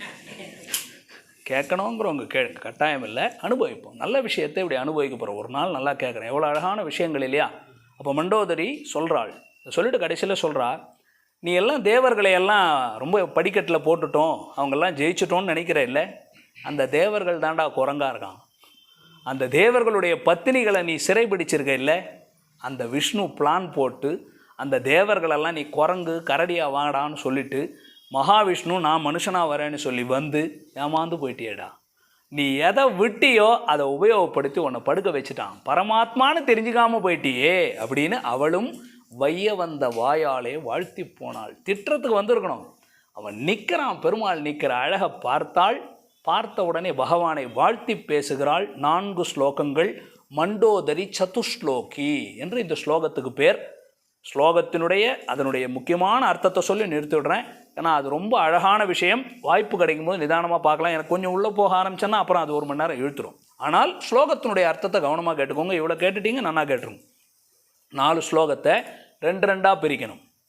முதல் 2 ஸ்லோகத்தை சொல்லிடுறேன், அடுத்த 2 ஸ்லோகத்தை சொல்லிடுறேன். சொல்கிறார், வியக்தமேஷு மகாயோகி பரமாத்மா சனாதனஹா அநாதி மத்திய நிதனஹா மகத பரமோதாதா மகத பரமஹா மகான் தமச பரமோதாதா சங்கசக்கர கதாதரஹா ஸ்ரீவத்ச வக்ஷாஹா அஜய்யஹா நித்யஸ்ரீஹி அஜய்யஹா சாஸ்வதஹா துருவஹா. முதல்ல இந்த 2 ஸ்லோகத்தினுடைய பொருள் நிதானமாக சொல்கிறேன். அப்போ நீங்கள் கேட்டுட்டு நிதானமாக எழுதிக்கணும். முதல்ல என்ன சொல்கிறான், துவம் அப்படின்னு ஆரம்பித்தா கீழே தாரை. இவன் என்ன சொல்கிற பாருங்க, வியக்தம் ஏஷ. வியக்தம் ஏஷன்னா என்ன? வியக்தம் தெளிவாக புரிகிறது, எனக்கு நல்லா தெரிஞ்சு போச்சுங்கிறான். வியக்தம் ஏஷ அவ சொல்கிற அர்த்தம் என்ன? நன்னா தெரிஞ்சு போச்சு. ஐ ஆம் கிளியர், இட் இஸ் எஸ்டாப்ளிஷ்ட். இவர் தான் இவர் அப்படின்னு சொல்கிறார். வியக்தம்னா நன்றாக தெளிவாக தெரிகிறது அப்படின்னு முதல்ல சொல்கிறா. அப்போ இது தெளிவு. வியக்தம்னா என்ன? இது தெளிவாக தெரியுது. ஏஷ இவன். வியக்தம் ஏஷன்னா தெளிவாக தெரியுது. இவன் பெருமாளை பார்த்து சொல்கிறார் ராமனை, இவன் நிற்கிறானே இந்த இவன். இவன் யார்? அதுக்கு மேலே சொல்கிறார் வியக்தமேஷ. ஒன்றுன்னு போட்டுக்கோங்க, மகாயோகி. யோகின்னா என்ன சுவாமி? நாங்கள்லாம் ரொம்ப இடத்துல பார்க்குறோம் யோகி. ரொம்ப பேர் தாடி வச்சுருந்தா யோகியா, பல பேர் நீ தாடி வச்சுக்கிட்டா அதை சொல்லி இதை சொல்லி ஏதோ இங்கிலீஷில் பேசி தமிழில் பேசி என்னென்னோ பண்ணி ரொம்ப பேர் தாடி வச்சா யோகின்னு ஆயிடுச்சு. அதெல்லாம் யோகியே கிடையாது, அது வேறு விஷயம். யோகின்னா உண்மையான அர்த்தம் யோகம் அப்படின்னு சொன்னால் கூடியிருத்தல்னு அர்த்தம். யோகின்னு சொன்னால் மங்களகரமான கல்யாண குணங்கள் கூடியிருக்கிறவனுக்கு தான் யோகின்னு பேர். மகா யோகின்னா என்ன? மிக உயர்ந்த கல்யாண குணங்கள் இவனை தவிர வேறு யார் இடத்துலையும் கிடைக்காது. அப்போ அனைத்து மங்களகரமான கல்யாண குணங்களும் கூடியிருப்பதிலே தலை சிறந்தவன். தெளிவாக சொல்கிறான். யாருக்கு இருக்கும்? ஒரே ஒருத்தருக்கு தான், மகாவிஷ்ணு. அது அழகான வார்த்தை. நீங்கள் யானி நாமானி கவுனானி விக்யாத்தானி மகாத்மனஹா விஷ்ணு சஹஸ்ரநாமம் பார்க்குறீங்க இல்லையா? எல்லா குணங்களும் ஒரு பேரில் இருக்குன்னா எல்லா குணமும் அவர்கிட்ட தானே இருக்குது. அது குணம் மற்றவங்கிட்ட இது இருக்கும் அது இருக்காது, அது இருந்தால் அது இருக்காது. சுவாமி விஸ்வாமித்திரர் கோபம் போச்சு, வசிஷ்டர் சாபம் கொடுத்துட்டார் போச்சு, அதெல்லாம் ஒன்றுமே இருக்காது. பெருமாள் எங்கன்னா சாபம் கொடுத்தாரா? அவர் பாட்டுக்கு யார் கொடுத்த சாபத்தெல்லாம் இவர் தான் சமாளித்து சரி பண்ணி கொடுக்குறார். அது மாதிரி மகாயோகி குணங்களோடு கூடியவன். யோகின்னா இன்னொரு அர்த்தம் இருக்குது. யோகின்னாக்கா எந்த செயலை செய்வதிலும் சமர்த்தனாக இருக்கக்கூடியவனுக்கு யோகின்னு பேர். முனிவர்களும் யோகிகளும் மெல்ல எழுந்து ஹரி என்ற பேரறவும். மாண்டாள் சொல்கிறா இல்லையா, முனின்னா மனநசீலகா முனிகி. யோகின்னா என்ன? காரியத்தை செய்கிறதில்ல, கைங்கரியபரர்கள். சந்நிதியில் நாமெல்லாம் என்ன பண்ணுவோம்? உட்காந்து தியானம் பண்ணுவோம், பாசுரம் படிப்போம். அர்ச்சக சுவாமிகள்லாம் யோகிகள். நம்மெல்லாம் முனிகர்னு சொல்லிக்க வேணாம், ஒரு உதாரணத்துக்கு சொன்னேன். கைங்கரியம் பண்ணுறவங்களுக்கு யோகிகள்னு பேர், மகாயோகி. அப்போ கல்யாண குணங்கள் கூடியிருக்கக்கூடியவன். வியக்தமேஷு மகாயோகி. அடுத்தது பரமாத்மா. இங்கே தான் சொல்லிட்டான், நாமெல்லாம் யார்? ஆத்மா. அவள் பிரிச்சுட்டான். இங்கே இருக்கிறதெல்லாம் யார் தெரியுமாடா? ஆத்மா. யார்? பரமாத்மா. நடுவுலே நின்று இருக்கார். அவ்வளோ அழகாக கற்பனை பண்ணி பாருங்கள். இந்த முதல் 2 ஸ்லோகத்தில் என்ன சொல்கிறா தெரியுமா? சித் அச்சித் விலக்ஷணன் பரமாத்மா. அதான் சொல்கிறாளாம். வேதாந்த கருத்து சொல்கிறாவோ. உலகத்தில் இருக்கக்கூடிய அனைத்து விதமான ஜடப்பொருள்கள், ஞானம் இருக்கக்கூடிய ஜீவாத்மாக்களுக்கெல்லாம் நிர்வாககன் பரமாத்மா ராமன் தான் 2 ஸ்லோகத்தோட சீரிய பொருள். அதுதான் விவரித்து சொல்கிறான். அப்போ நம்மெல்லாம் யார்? ஆத்மா. அவர் யார்? பரமாத்மா. சரி, ராவணன் இப்போ இருந்தார், இறந்துட்டார். அதுபோல் இவரும் இருந்துட்டு போயிடுவாரா? சனாதனஹா. சனாதனம்னா என்ன புரிஞ்சுக்கணும். சனாதன தர்மத்தை வேறறுப்போம். எங்கள் ஊரில் ஒரு பெரிய அதுக்கெல்லாம் பர்மிஷன் கொடுப்பாங்க. நாங்கள் நம்ம மதம் நம்ம மற்ற மதத்தை பற்றி பேசக்கூடாது, ஆனால் நம்ம சனாதன தர்மத்தை வேறறுப்போம்னா இம்மீடியட் சாங்ஷன். நீ இன்னும் ஒரு 1000 பேர் எக்ஸ்ட்ரா கூட்டுன்னு பேசணுவான். அப்படி போயின்னு இருக்கான் அந்த பக்கம். அது போட்டோம். ஆனால் அவன் என்ன புரிஞ்சிக்கலன்னா, சனாதனம்னு சொன்னாலே அழிவற்றதுன்னு அர்த்தம். அப்படின்னா நித்தியமாக இருப்பது. பெருமாள் இன்றைக்கி இருந்தார், நாளைக்கு இல்லைன்னு ஆயிடுமா? அப்போ நித்தியமானவன் பரமாத்மா. சனாதனஹா, எப்பொழுதும் இருக்கக்கூடியவன், நித்தியமானவன். அடுத்தது அநாதி மத்திய நிதனஹா. அப்படின்னா என்ன? ஆதியும் மத்தியமும் அந்தமும் அற்றவன். அப்படின்னு என்ன? இவர் படைக்கப்பட்டிருக்காரா? இல்லை. இவர் நடுவில் கொஞ்ச நாள் எங்கன்னா இல்லாமல் போயிட்டாரா? இல்லை. கடைசியில் முடிஞ்சு போயிடுவாரா? இல்லை. ஆதி மத்திய நிதனஹா, ஆரம்பமும் நடுவும் முடிவும் அற்றவன். எப்படி எழுதுறா பாருங்க. வசிஷ்டர் வால்மீகியே யோசிக்கிறார். நல்லா இருக்கு. மண்டோதரி சொல்கிறாளேயா, அவர் வைக்கிறார். அதை நான் முதல்ல ஆரம்பத்திலே உங்களுக்கு அதான் சொன்னேன். பகவானை பற்றி யோகிகள் முனிவர்கள் அவங்கெல்லாம் பேசினா அதெல்லாம் காசு கொடுத்து பேச வச்சுட்டாங்கன்னு சொல்லுவான். மண்டோதரி பேசுகிறா ஐயா. ராவணன் மனைவி சொல்கிற வார்த்தை என்ன எதிர்த்து பேச முடியும்? அதுதான் சொல்கிறார். அவள் எழுதுறா பாருங்க. அநாதி மத்திய நிதனஹா, ஆரம்பமும் நடுவும் முடிவும் இல்லாதவன். மேலே மகத பரமஹா, மகத்தை விட மேம்பட்டவன். மகத் தத்துவம்னு சொல்கிறோம் இல்லையா? 24 தத்துவங்கள் பார்த்தோம் இல்லையா? அப்படின்னா மூல பிரகிருதி, அதிலிருந்து மகான், மகான்லேருந்து அகங்காரம், அந்த அகங்காரத்தில் தாமச அகங்காரம், ராஜச அகங்காரம், இதெல்லாம் கீழே அனுபவிச்சிருக்கோம். அப்போ மகத் அப்படிங்கிற தத்துவத்தை விட மேம்பட்டவன், அதுதான் மகத பரமஹா. அதுக்கப்புறமா மகான் அப்படின்னு என்ன? மகான் அப்படின்னா மிக உயர்ந்தவன், எல்லாவற்றுக்கும் மேம்பட்டவன் அர்த்தம். தனியாக மகானை பிரிக்கணும். அனைத்துக்கும் மேம்பட்டவன் அப்படின்னா விலக்ஷணன்னு எழுதிக்கணும். எல்லாத்த விட வேறுபட்டவன், மேம்பட்டவன் அப்படிங்கிறத மகான்னு சொல்லிட்டார். அடுத்தது தமச பரமஹா தாத்தா. தமச பரமோ தாத்தா. தமச பரமஹான்னு தாமஸ். தமஸ்னா மூல பிரகிருதி. நாம் இருக்கிறோம் இல்லையா, இந்த அண்ட சராசரங்கள் என்ற மூல பிரகிருதி. தமஸ் அப்படின்னாக்கா இந்த மூல பிரகிருதி. தமச பரமோ தாத்தா. தமச பரமஹான்னு தமஸை விட வேறுபட்டவன். பரபிரம்மம், மூல பிரகிருதியே பரபிரம்மம் சில இடங்களில் சொல்லும், இல்லைங்கிறார். அந்த மூல பிரகிருதியை விட பரமமானவன், மேம்பட்டவன். தாத்தா, எல்லாத்தையும் தரித்திருக்கக்கூடியவன். இந்த உலகத்தையே சித் அச்சித் அனைத்தையும் தரித்திருக்கக்கூடியவன். விசிஷ்டாத்வைத்தம் வந்துச்சா? அதான விசிஷ்டாத்வைத்தம். பெருமாள் யார்? ஸ்தூல சூக்ஷ்ம விசிஷ்ட பிரம்மம்லாம் அனுபவிக்கிறோமா இல்லையா? சித் அச்சித் ஸ்தூல விசிஷ்ட பிரம்மம் அப்படின்னு சொன்னால் பிரளயம். சித் அச்சித் சூக்ஷ்ம விசிஷ்ட பிரம்மம் அப்படின்னா பிரளயம்னு பேர். ஸ்தூலம்னாக படைக்கப்பட்டிருக்கிறதுன்னு அர்த்தம். அப்போ அதோடு கூடினவன் இல்லையா? சித்தோடும் அச்சித்தோடும் கூடி, ஆனால் அதனை விட மேம்பட்டவனாக பெரியவனாக இருக்கக்கூடியவன் பரபிரம்மம். அவ்வளோ பெரிய அர்த்தத்தை சொல்கிறாவோ. தமச பரமோ தாத்தா, ஆதாரமாக இருக்கக்கூடியவன். அவன் தான் எல்லாரையும் தரித்திருக்கிறான் என்று ஆதாரமாக இருக்கிறான். எல்லாம் சொன்னேன் இல்லைடா. பெருமாள் என்ன கையில் பிடிச்சிட்டு இருக்கார்? ராமர் என்ன பிடிச்சிட்டு இருப்பார்? கோதண்டம் தானே பிடிச்சிருப்பார். அவள் சொல்கிறா பாருங்க, சங்க சக்கர கதாதரஹா. முடிகிறா. எங்கே தெரிஞ்சது அவளுக்கு? மண்டோதரி கண்ணுக்கு தெரிஞ்சிருக்கு. ராமர் அவளுக்கு காட்டியிருக்கார். எங்கே? ராவணன் முன்னாடி காட்டியிருக்கார். நம்ம காட்ட மாட்டுறார். நம்ம அதை விட மோசமாக இருக்கோம்னு அர்த்தம். சங்க சக்கர கதாதரஹா சொல்கிறா. அப்படின்னா எதுக்கு சொல்கிறா? நீ வெறும் சாரங்கம் வில்லு பிடிச்சிருக்காருன்னு நினைக்கிற இல்லை, அவர் கூட இதெல்லாம் மறைஞ்சு இருக்குடா, அதெல்லாம் மனித உருவத்தில் மறைத்து வைத்திருக்கிறான்னு சொல்கிறா. இதெல்லாம் பரமாத்மா லக்ஷணங்கள். இப்போ நான் சொன்னது ஒன்றொன்றுமே பரமாத்மா எம்பெருமான்ன்றதுக்கான லக்ஷணங்கள், இதெல்லாம் விசேஷணங்கள். அதை சேர்த்து சொல்கிறார் பாருங்க கடைசியில். சங்க சக்கர கதாதரஹா, சங்கையும் சக்கரத்தையும் கதை என்பதையும் தரித்திருக்கக்கூடியவன், அதை சொன்னார்.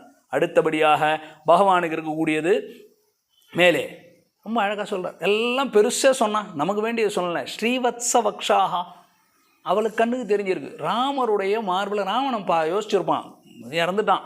இன்னடி நான் சண்டை போட்டு 10 நாள் யுத்தத்தில் நான் பார்த்துருக்கேன், நான் பார்க்காதெல்லாம் நீ இன்றைக்கி வந்து பார்க்குறியான்னா, அவன் பார்க்க வேண்டியதை பார்க்கல.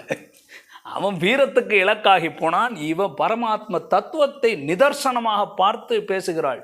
ஸ்ரீவத்ச வக்ஷாகா, ஸ்ரீவத்சம் என்ற மருவை மார்பிலே கொண்டவன். பெண் சொல்கிற வார்த்தை ஸ்ரீவத்ச வக்ஷாகா. அடுத்தது மேலே நித்திய ஸ்ரீஹி, அவ்வளோ அழகாக சொல்கிறா பார்த்தீங்களா? அகலகில்லேன் இறையும் என்று அலர்மேல் மங்கை உரை மார்பா. மார்பில் மகாலட்சுமியோடு இருக்காரே. மகாலட்சுமி நித்தியமாக விட்டு பிரியாத திருமார்பை உடையவனே.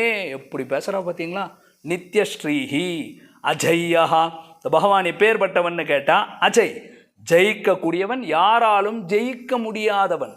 அஜய்யா அப்படின்னா வேற யாராலையும் அவனை ஜெயிக்க முடியாது. அஜய்யா. அதுக்கு அடுத்தபடியா சாஸ்வதா அப்படின்னா நிலையாக இருத்தல், விகாரமற்றவன் அர்த்தம். நம்மெல்லாம் சொல்கிறோம் இல்லையா, அவிகாராய சுத்தாய நித்யாய பரமயத்மனேன்னு சொல்கிறோம் இல்லையா, அதுதான் சாஸ்வதன் அப்படிங்கிற அர்த்தம். அப்படின்னா விகாரமற்றவன், மாறுதல் அடையாதவன். சாஸ்வதா துருவஹா, திருடமானவன், ரொம்ப நிலையாக இருக்கக்கூடியவன். யார் சொன்னது இதெல்லாம்? இத்தனை விஷயத்தை சொல்லியிருக்கா. கிட்டத்தட்ட அவள் சொன்னது 12 விஷயங்கள், 13 விஷயங்கள் சொல்லியிருக்கா. நான் 13 விஷயத்தை யார் சொன்னது? மண்டோதரி சொல்கிறா. இது எல்லாம் என்ன? பரமாத்மா லக்ஷணம்னு எழுதி நீங்கள் கீழே எழுதுக்கணும். சொன்னவள் யார்? மண்டோதரி, ராவணனுடைய மனைவி, விழுந்து போய் கிடக்கிற இறந்து போனவனுடைய மனைவி. தைரியமாக சொல்கிற விஷயங்கள். வியக்தமேஷ மகாயோகி பரமாத்மா சனாதனஹா அநாதி மத்திய நிதனஹா மகத பரமோ மகான் தமச பரமோ தாத்தா சங்கச்சக்கர கதாதரஹா ஸ்ரீவத்ச வக்ஷாஹா நித்யஸ்ரீஹி அஜய்யா சாஸ்வதா துருவஹா. கடைசி 2 ஸ்லோகத்தை எளிமையாக முடிச்சிடலாம். அவள் கடைசியில் என்ன சொல்கிறது? இப்பேற்பட்டவனான ராமன் அவர் என்ன பண்ணார்? நான் உங்களுக்கு ஆரம்பத்தில் ஒரு பெருசாக நிதானமாக கதை சொன்னேன் இல்லை, அதை 2 ஸ்லோகத்தில் சொல்லிட்டான். எப்படி நீ ஏமாற்றப்பட்டாய் அப்படின்னு சொல்லி முடிக்கிறா. ஸ்லோகத்தை படிச்சுட்டு அர்த்தத்தை சொல்லிடுறான். மானுஷம் வபுராஸ்தாயா விஷ்ணு சத்ய பராக்கிரமஹா சர்வைஹி பரிவ்ருதோ தேவைர்ஹி வானராத்வனுபாகவதா. அதுக்கப்புறமா சர்வலோகேஸ்வரஹா சாக்ஷாத் லோகான் சாக்ஷாத் லோகானாம் விதனாம்யயாக சர அக்ஷர பரிவாரம் ஹதவரம் ஸ்வாம் மகாத்யுதிஹி. ஸ்லோகத்தை படிச்சுட்டேன், உங்களுக்கு பொருள் என்னன்னு சொல்கிறேன். மகாத்யுதிஹி பேரொளி படைத்தவன், ஒளியுளார் தம்மிலன்றே தந்தையும் தாயுமாவார்னு திருமாலையில் பாடுறார்ல, அவளுக்கு தெரியுது, அது ராவணனுக்கு தெரியல. தேஜஸ் படைத்தவனா நிற்கிறான்டா, உன் கண்ணுக்கு தெரியலையாடாங்கிறா. அன்றைக்கே பார்த்த உடனே அவன் துதிமான், நல்ல தேஜஸோடு இருக்கிறவன், மகா துதிகுன்னு தெரிஞ்சிருந்தா அப்படி செய்திருப்பியா? அவள் சொல்கிறா, அவன் என்ன பண்ணியிருக்கான் தெரியுமா? யார் தெரியுமா? விஷ்ணு. சொல்கிறா, வந்தவன் யார்? விஷ்ணு. இந்த விஷ்ணு எப்பேற்பட்டவன் தெரியுமா? சத்யபராக்கிரமஹா, சத்யபராக்கிரமனான மகாவிஷ்ணு, ஒளி உடையவனானவன் என்ன பண்ணான் தெரியுமா? தேவர்களையெல்லாம் குரங்கு கூட்டங்களாக வர சொல்லி அவர்களை சுற்றி தனக்கு பரிகரமாக வைத்து கொண்டு தான் மனித உருவத்தை ஏறிட்டு கொண்டு உன்னையும் உன்னோடு கூடியிருக்கக்கூடிய ராட்சச பரிகரங்களை கொல்வதற்காக வந்தான், கொன்றே முடித்தான். கதையை முடிச்சிட்டார். ராமாயணம் முடிஞ்சு போச்சு. இந்த 2 ஸ்லோகத்தில் ராமாயணத்தை மண்டோதரி சொல்லி முடிச்சிட்டா. திரும்ப சொல்கிறேன் பாருங்கள், ரொம்ப அழகான ஸ்லோகம். நான் விரிவான அர்த்தத்துக்கு போகலை, நேரம் இல்லைனால. ஆனால் அர்த்தத்தை நிதானமாக புரிஞ்சுக்கோங்க. அவள் எவ்வளோ தெளிவாக வார்த்தையை போடுறா. மகாத்யுதிஹி, ஒளி உடையவன். யார்? விஷ்ணு. அந்த விஷ்ணு எப்பேற்பட்டவன்? பராக்கிரமஹா, சத்திய பராக்கிரமன். அவர் என்ன பண்ணார்? தேவர்களை எல்லாம் குரங்குகளாக ஆகச் சொல்லி அந்த குரங்குகளை எல்லாம் பரிகரமாக அவர் கூப்பிட்டுக்கிட்டார். நீங்களாம் வாங்கடா எனக்கு ஹெல்ப்புக்கு அப்படின்னு குரங்கு கூட்டத்தை தன்னை சூழ வைத்து கொண்டு பெருமாள் என்ன பண்ணார்? தான் மனித உருவத்தை ஏறிட்டு கொண்டு வந்திருக்கிறவன் விஷ்ணுடா, பரமாத்மாடா, சனாதனன்டா, 13 விசேஷனம் கீழே சொன்னனே அவன் என்ன பண்ணான்? மனுஷனை போல வேஷத்தை போட்டுட்டு வந்துட்டு கூட தேவர்களை எல்லாம் குரங்குகளாக இருக்க சொல்லி அந்த கும்பலை கூப்பிட்டுக்கிட்டு, நீங்கள் யார்? ராட்சச கூட்டங்கள். உங்கள் ராட்சச கூட்டத்தை எல்லாத்தையும் ஒரு இடத்துல கொண்டாந்து சேர்த்து வச்சான் பார்த்தியா? வந்தவன் நேராக பிளான் பண்ணி வந்தான்.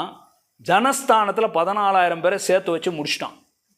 உங்களையெல்லாம் ஒரே இடத்துல சேர்த்து குளவி கூட்டில் போய் குளவியில் ஒரு இடத்துல லங்கையில் வச்சான்.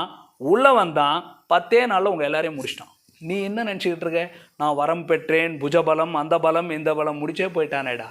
குரங்க கூட்டுட்டு வந்து ஒரு மனுஷ வேஷத்தை போட்டுட்டு ராட்சசர்களை கொல்வதற்காக, ராட்சச பரிகரத்தையே கொடுக்கறதுக்காக ஓடி வந்து முடிச்சுட்டு போயிட்டானே. போச்சு. அவ்வளோ அழகாக பேசுகிறா பார்த்தீங்களா? நேற்று யாரோ ஒரு சுவாமி சொன்னார், நாளைக்கு பெண்கள் பேச்சு தான்னார். தெரியுது இல்லை? பெண் பேச்சு தான். எத்தனை ஆழ்வார்கள் பேசட்டுமே. எங்கள் அம்மா ஆண்டாள் பேசுகிற மாதிரி வருமா? பேசியிருக்கா பாருங்கள். மண்டோதரி பேசுகிறாள், தாரை பேசினாள், சூர்பனகை பேசினாள், சுமத்ரை பேசினாள், கைகேயி பேசினாள் என்று பெண்கள் போற்றும் ராமன் என்று இன்றைக்கு ரொம்ப அழகான விஷயம். ராமாயணம் என்பது ஏதோ சாதாரண காவியம் இல்லை. ஆனால் இதனுடைய பெருமை நமக்கு தெரியல. இந்து மதத்தில் சனாதன தர்மத்தில் இருப்பவர்களுக்கு ராமாயணத்திலேயும் மகாபாரதத்திலேயும் இருக்கக்கூடிய பெருமைகள் என்ன, கருத்துக்கள் என்ன, அதில் இருக்கக்கூடிய கலாச்சார பண்பாடுகள், தர்ம விஷயங்கள் என்ன, பெருமைகள் என்னன்றதை நம்ம தெரிஞ்சுக்கல. அதனால் நமக்கு பற்று வரல. நமக்கு வரலன்றதில்ல, நாம் யாருக்கும் சொல்லிக் கொடுக்குறதும் இல்லை. நம்ம பிள்ளைகளுக்கு ஆச்சு 28 வயசு 30 வயசு பிள்ளைகளுக்கு நல்ல படிப்பை கொடுத்து அமெரிக்கா போய் விட்டுட்டோமே. ராமாயணத்தில் மண்டோதரி யாருன்னு கேட்டு பாருங்கள், எத்தனை பிள்ளை சொல்லும்? நாம் அப்புறமா வந்து நாங்கள்லாம் ஏன் எல்லாம் இப்படி சென்னையில் தமிழ்நாட்டிலலாம் ரொம்ப மதமாற்றம் நடக்குதாமே, அதுவும் அப்புறம் நம்ம வீட்டில் உட்காந்துதான் நம்ம ஒழுங்காக சொல்லிக் கொடுத்தோமோ அவன் சொல்லிக் கொடுக்குறான். ஒழுங்காக ராத்திரி ஆனால் ப்ரேயர், இவர் தான் அவர் தான் சொல்கிறான். ஏன் ஞாயிற்றுக்கிழமைனா வான்றான், கட்டாயப்படுத்துகிறான், கூட போகிறான், கூட லைஃபோடு ட்ராவல் பண்ணுறான், போக மாட்டான். நம்ம என்ன பண்ணுறோம்? ஃப்ரீ. திடீர்னு வான்னா எங்கே வருவான்? அவனுக்கு பார்க்க வேண்டியதை பார்த்துட்டு போயிடுறான். ஏன் சொல்கிறேன்னா, கேட்குறவர்கள் இது பதிவாயின்றது, கவலைப்படாது. இது யூடியூப்பில் போட போகிறோம், எல்லாருக்கும் போகும்போது சில விஷயங்களை நம்ம சொல்லி புரிய வைக்கணும். Everyone of us should realise that we are born in a very great Sanatana Dharma. இங்கே பிறக்கிறதுக்கு விஷ்ணு உயர்ந்த நம்ம விஷ்ணு புராணத்தில் பராசர மகரிஷி என்ன சொல்கிறார்? எத்தனையோ ஜன்மங்கள் எடுத்து பல புண்ணியங்களை செய்தவன் தான் பாரத பூமியில் ஒரு மனித உருவத்தை எடுக்கிறான். அதில் சில பேர் தான் சனாதன தர்மத்தினுடைய பெருமைகளை அறிந்து, பல தேவதைகள் இருந்தாலும் பகவான் ஸ்ரீமன் நாராயணனே பரதேவைன்னு அறிகிறான். அறிந்து அதற்கான சரணாகதியை அனுஷ்டிக்கிறான். அவனுடைய கருணையால் விடுதலை அடைந்து ஓடி போகிறான். வேற எல்லாம் போகபூமி, மீது எல்லாம் பிளேல போய் விழுந்து செத்து இருந்து புனரப்பி ஜனனம், புனரப்பி மரணம், புனரப்பி ஜடரே சயனம்னு சொல்கிறோம் இல்லையா? பிறக்கிறது இறக்கிறதுன்னு சுற்றுச்சூழலிலே வாழ்ந்து கொண்டு இருக்கிறோம் என்று பார்த்து, ராமாயணம் என்பது உயர்ந்த சரணாகதி சாஸ்திரம். 3 நாட்களிலே ரிஷிகள் போற்றிய ராமன் என்றும், மக்கள் போற்றிய ராமன் என்றும், இன்றைய தினம் பெண்கள் போற்றிய ராமன் என்றும், சீதாராமர்கள் அனுமான் முன்னிலையில், அடியார்கள் முன்னிலையில் இந்த விஷயத்தை பகிர்ந்து கொள்ளக்கூடியது. அந்த சுவாமி ஸ்ரீ உவே பரமபதவாசியாக இருக்கக்கூடிய தேவராஜன் சுவாமியினுடைய கிருபா கடாட்சம் நம்ம எல்லாருக்கும் இருக்க வேண்டும் என்று அந்த சுவாமியின் திருவடியிலையும் பிரார்த்தித்து கொண்டு பேசிகிட்டே இருப்பேன். அதுதான் அடியன் இடத்துல இருக்கக்கூடிய குறை. அடியோமோடும் நின்னோடும் பிரிவிந்தி 1000 பல்லாண்டு என்று சொல்லி, ஸ்ரீமதே ரமேஜாமாத்ரு முனீந்திராய மகாத்மனே ஸ்ரீரங்க வாசினே பூயாத் நித்யஸ்ரீர் நித்யமங்கலம். ஜெய் ஸ்ரீராம், ஜெய் ஜெய் ஸ்ரீராம், ஜெய் ஜெய் ஜெய் ஸ்ரீராம், ஜெய் ஹனுமான், ஜெய் ஹனுமான், ஜெய் ஜெய் ஜெய் ஹனுமான்.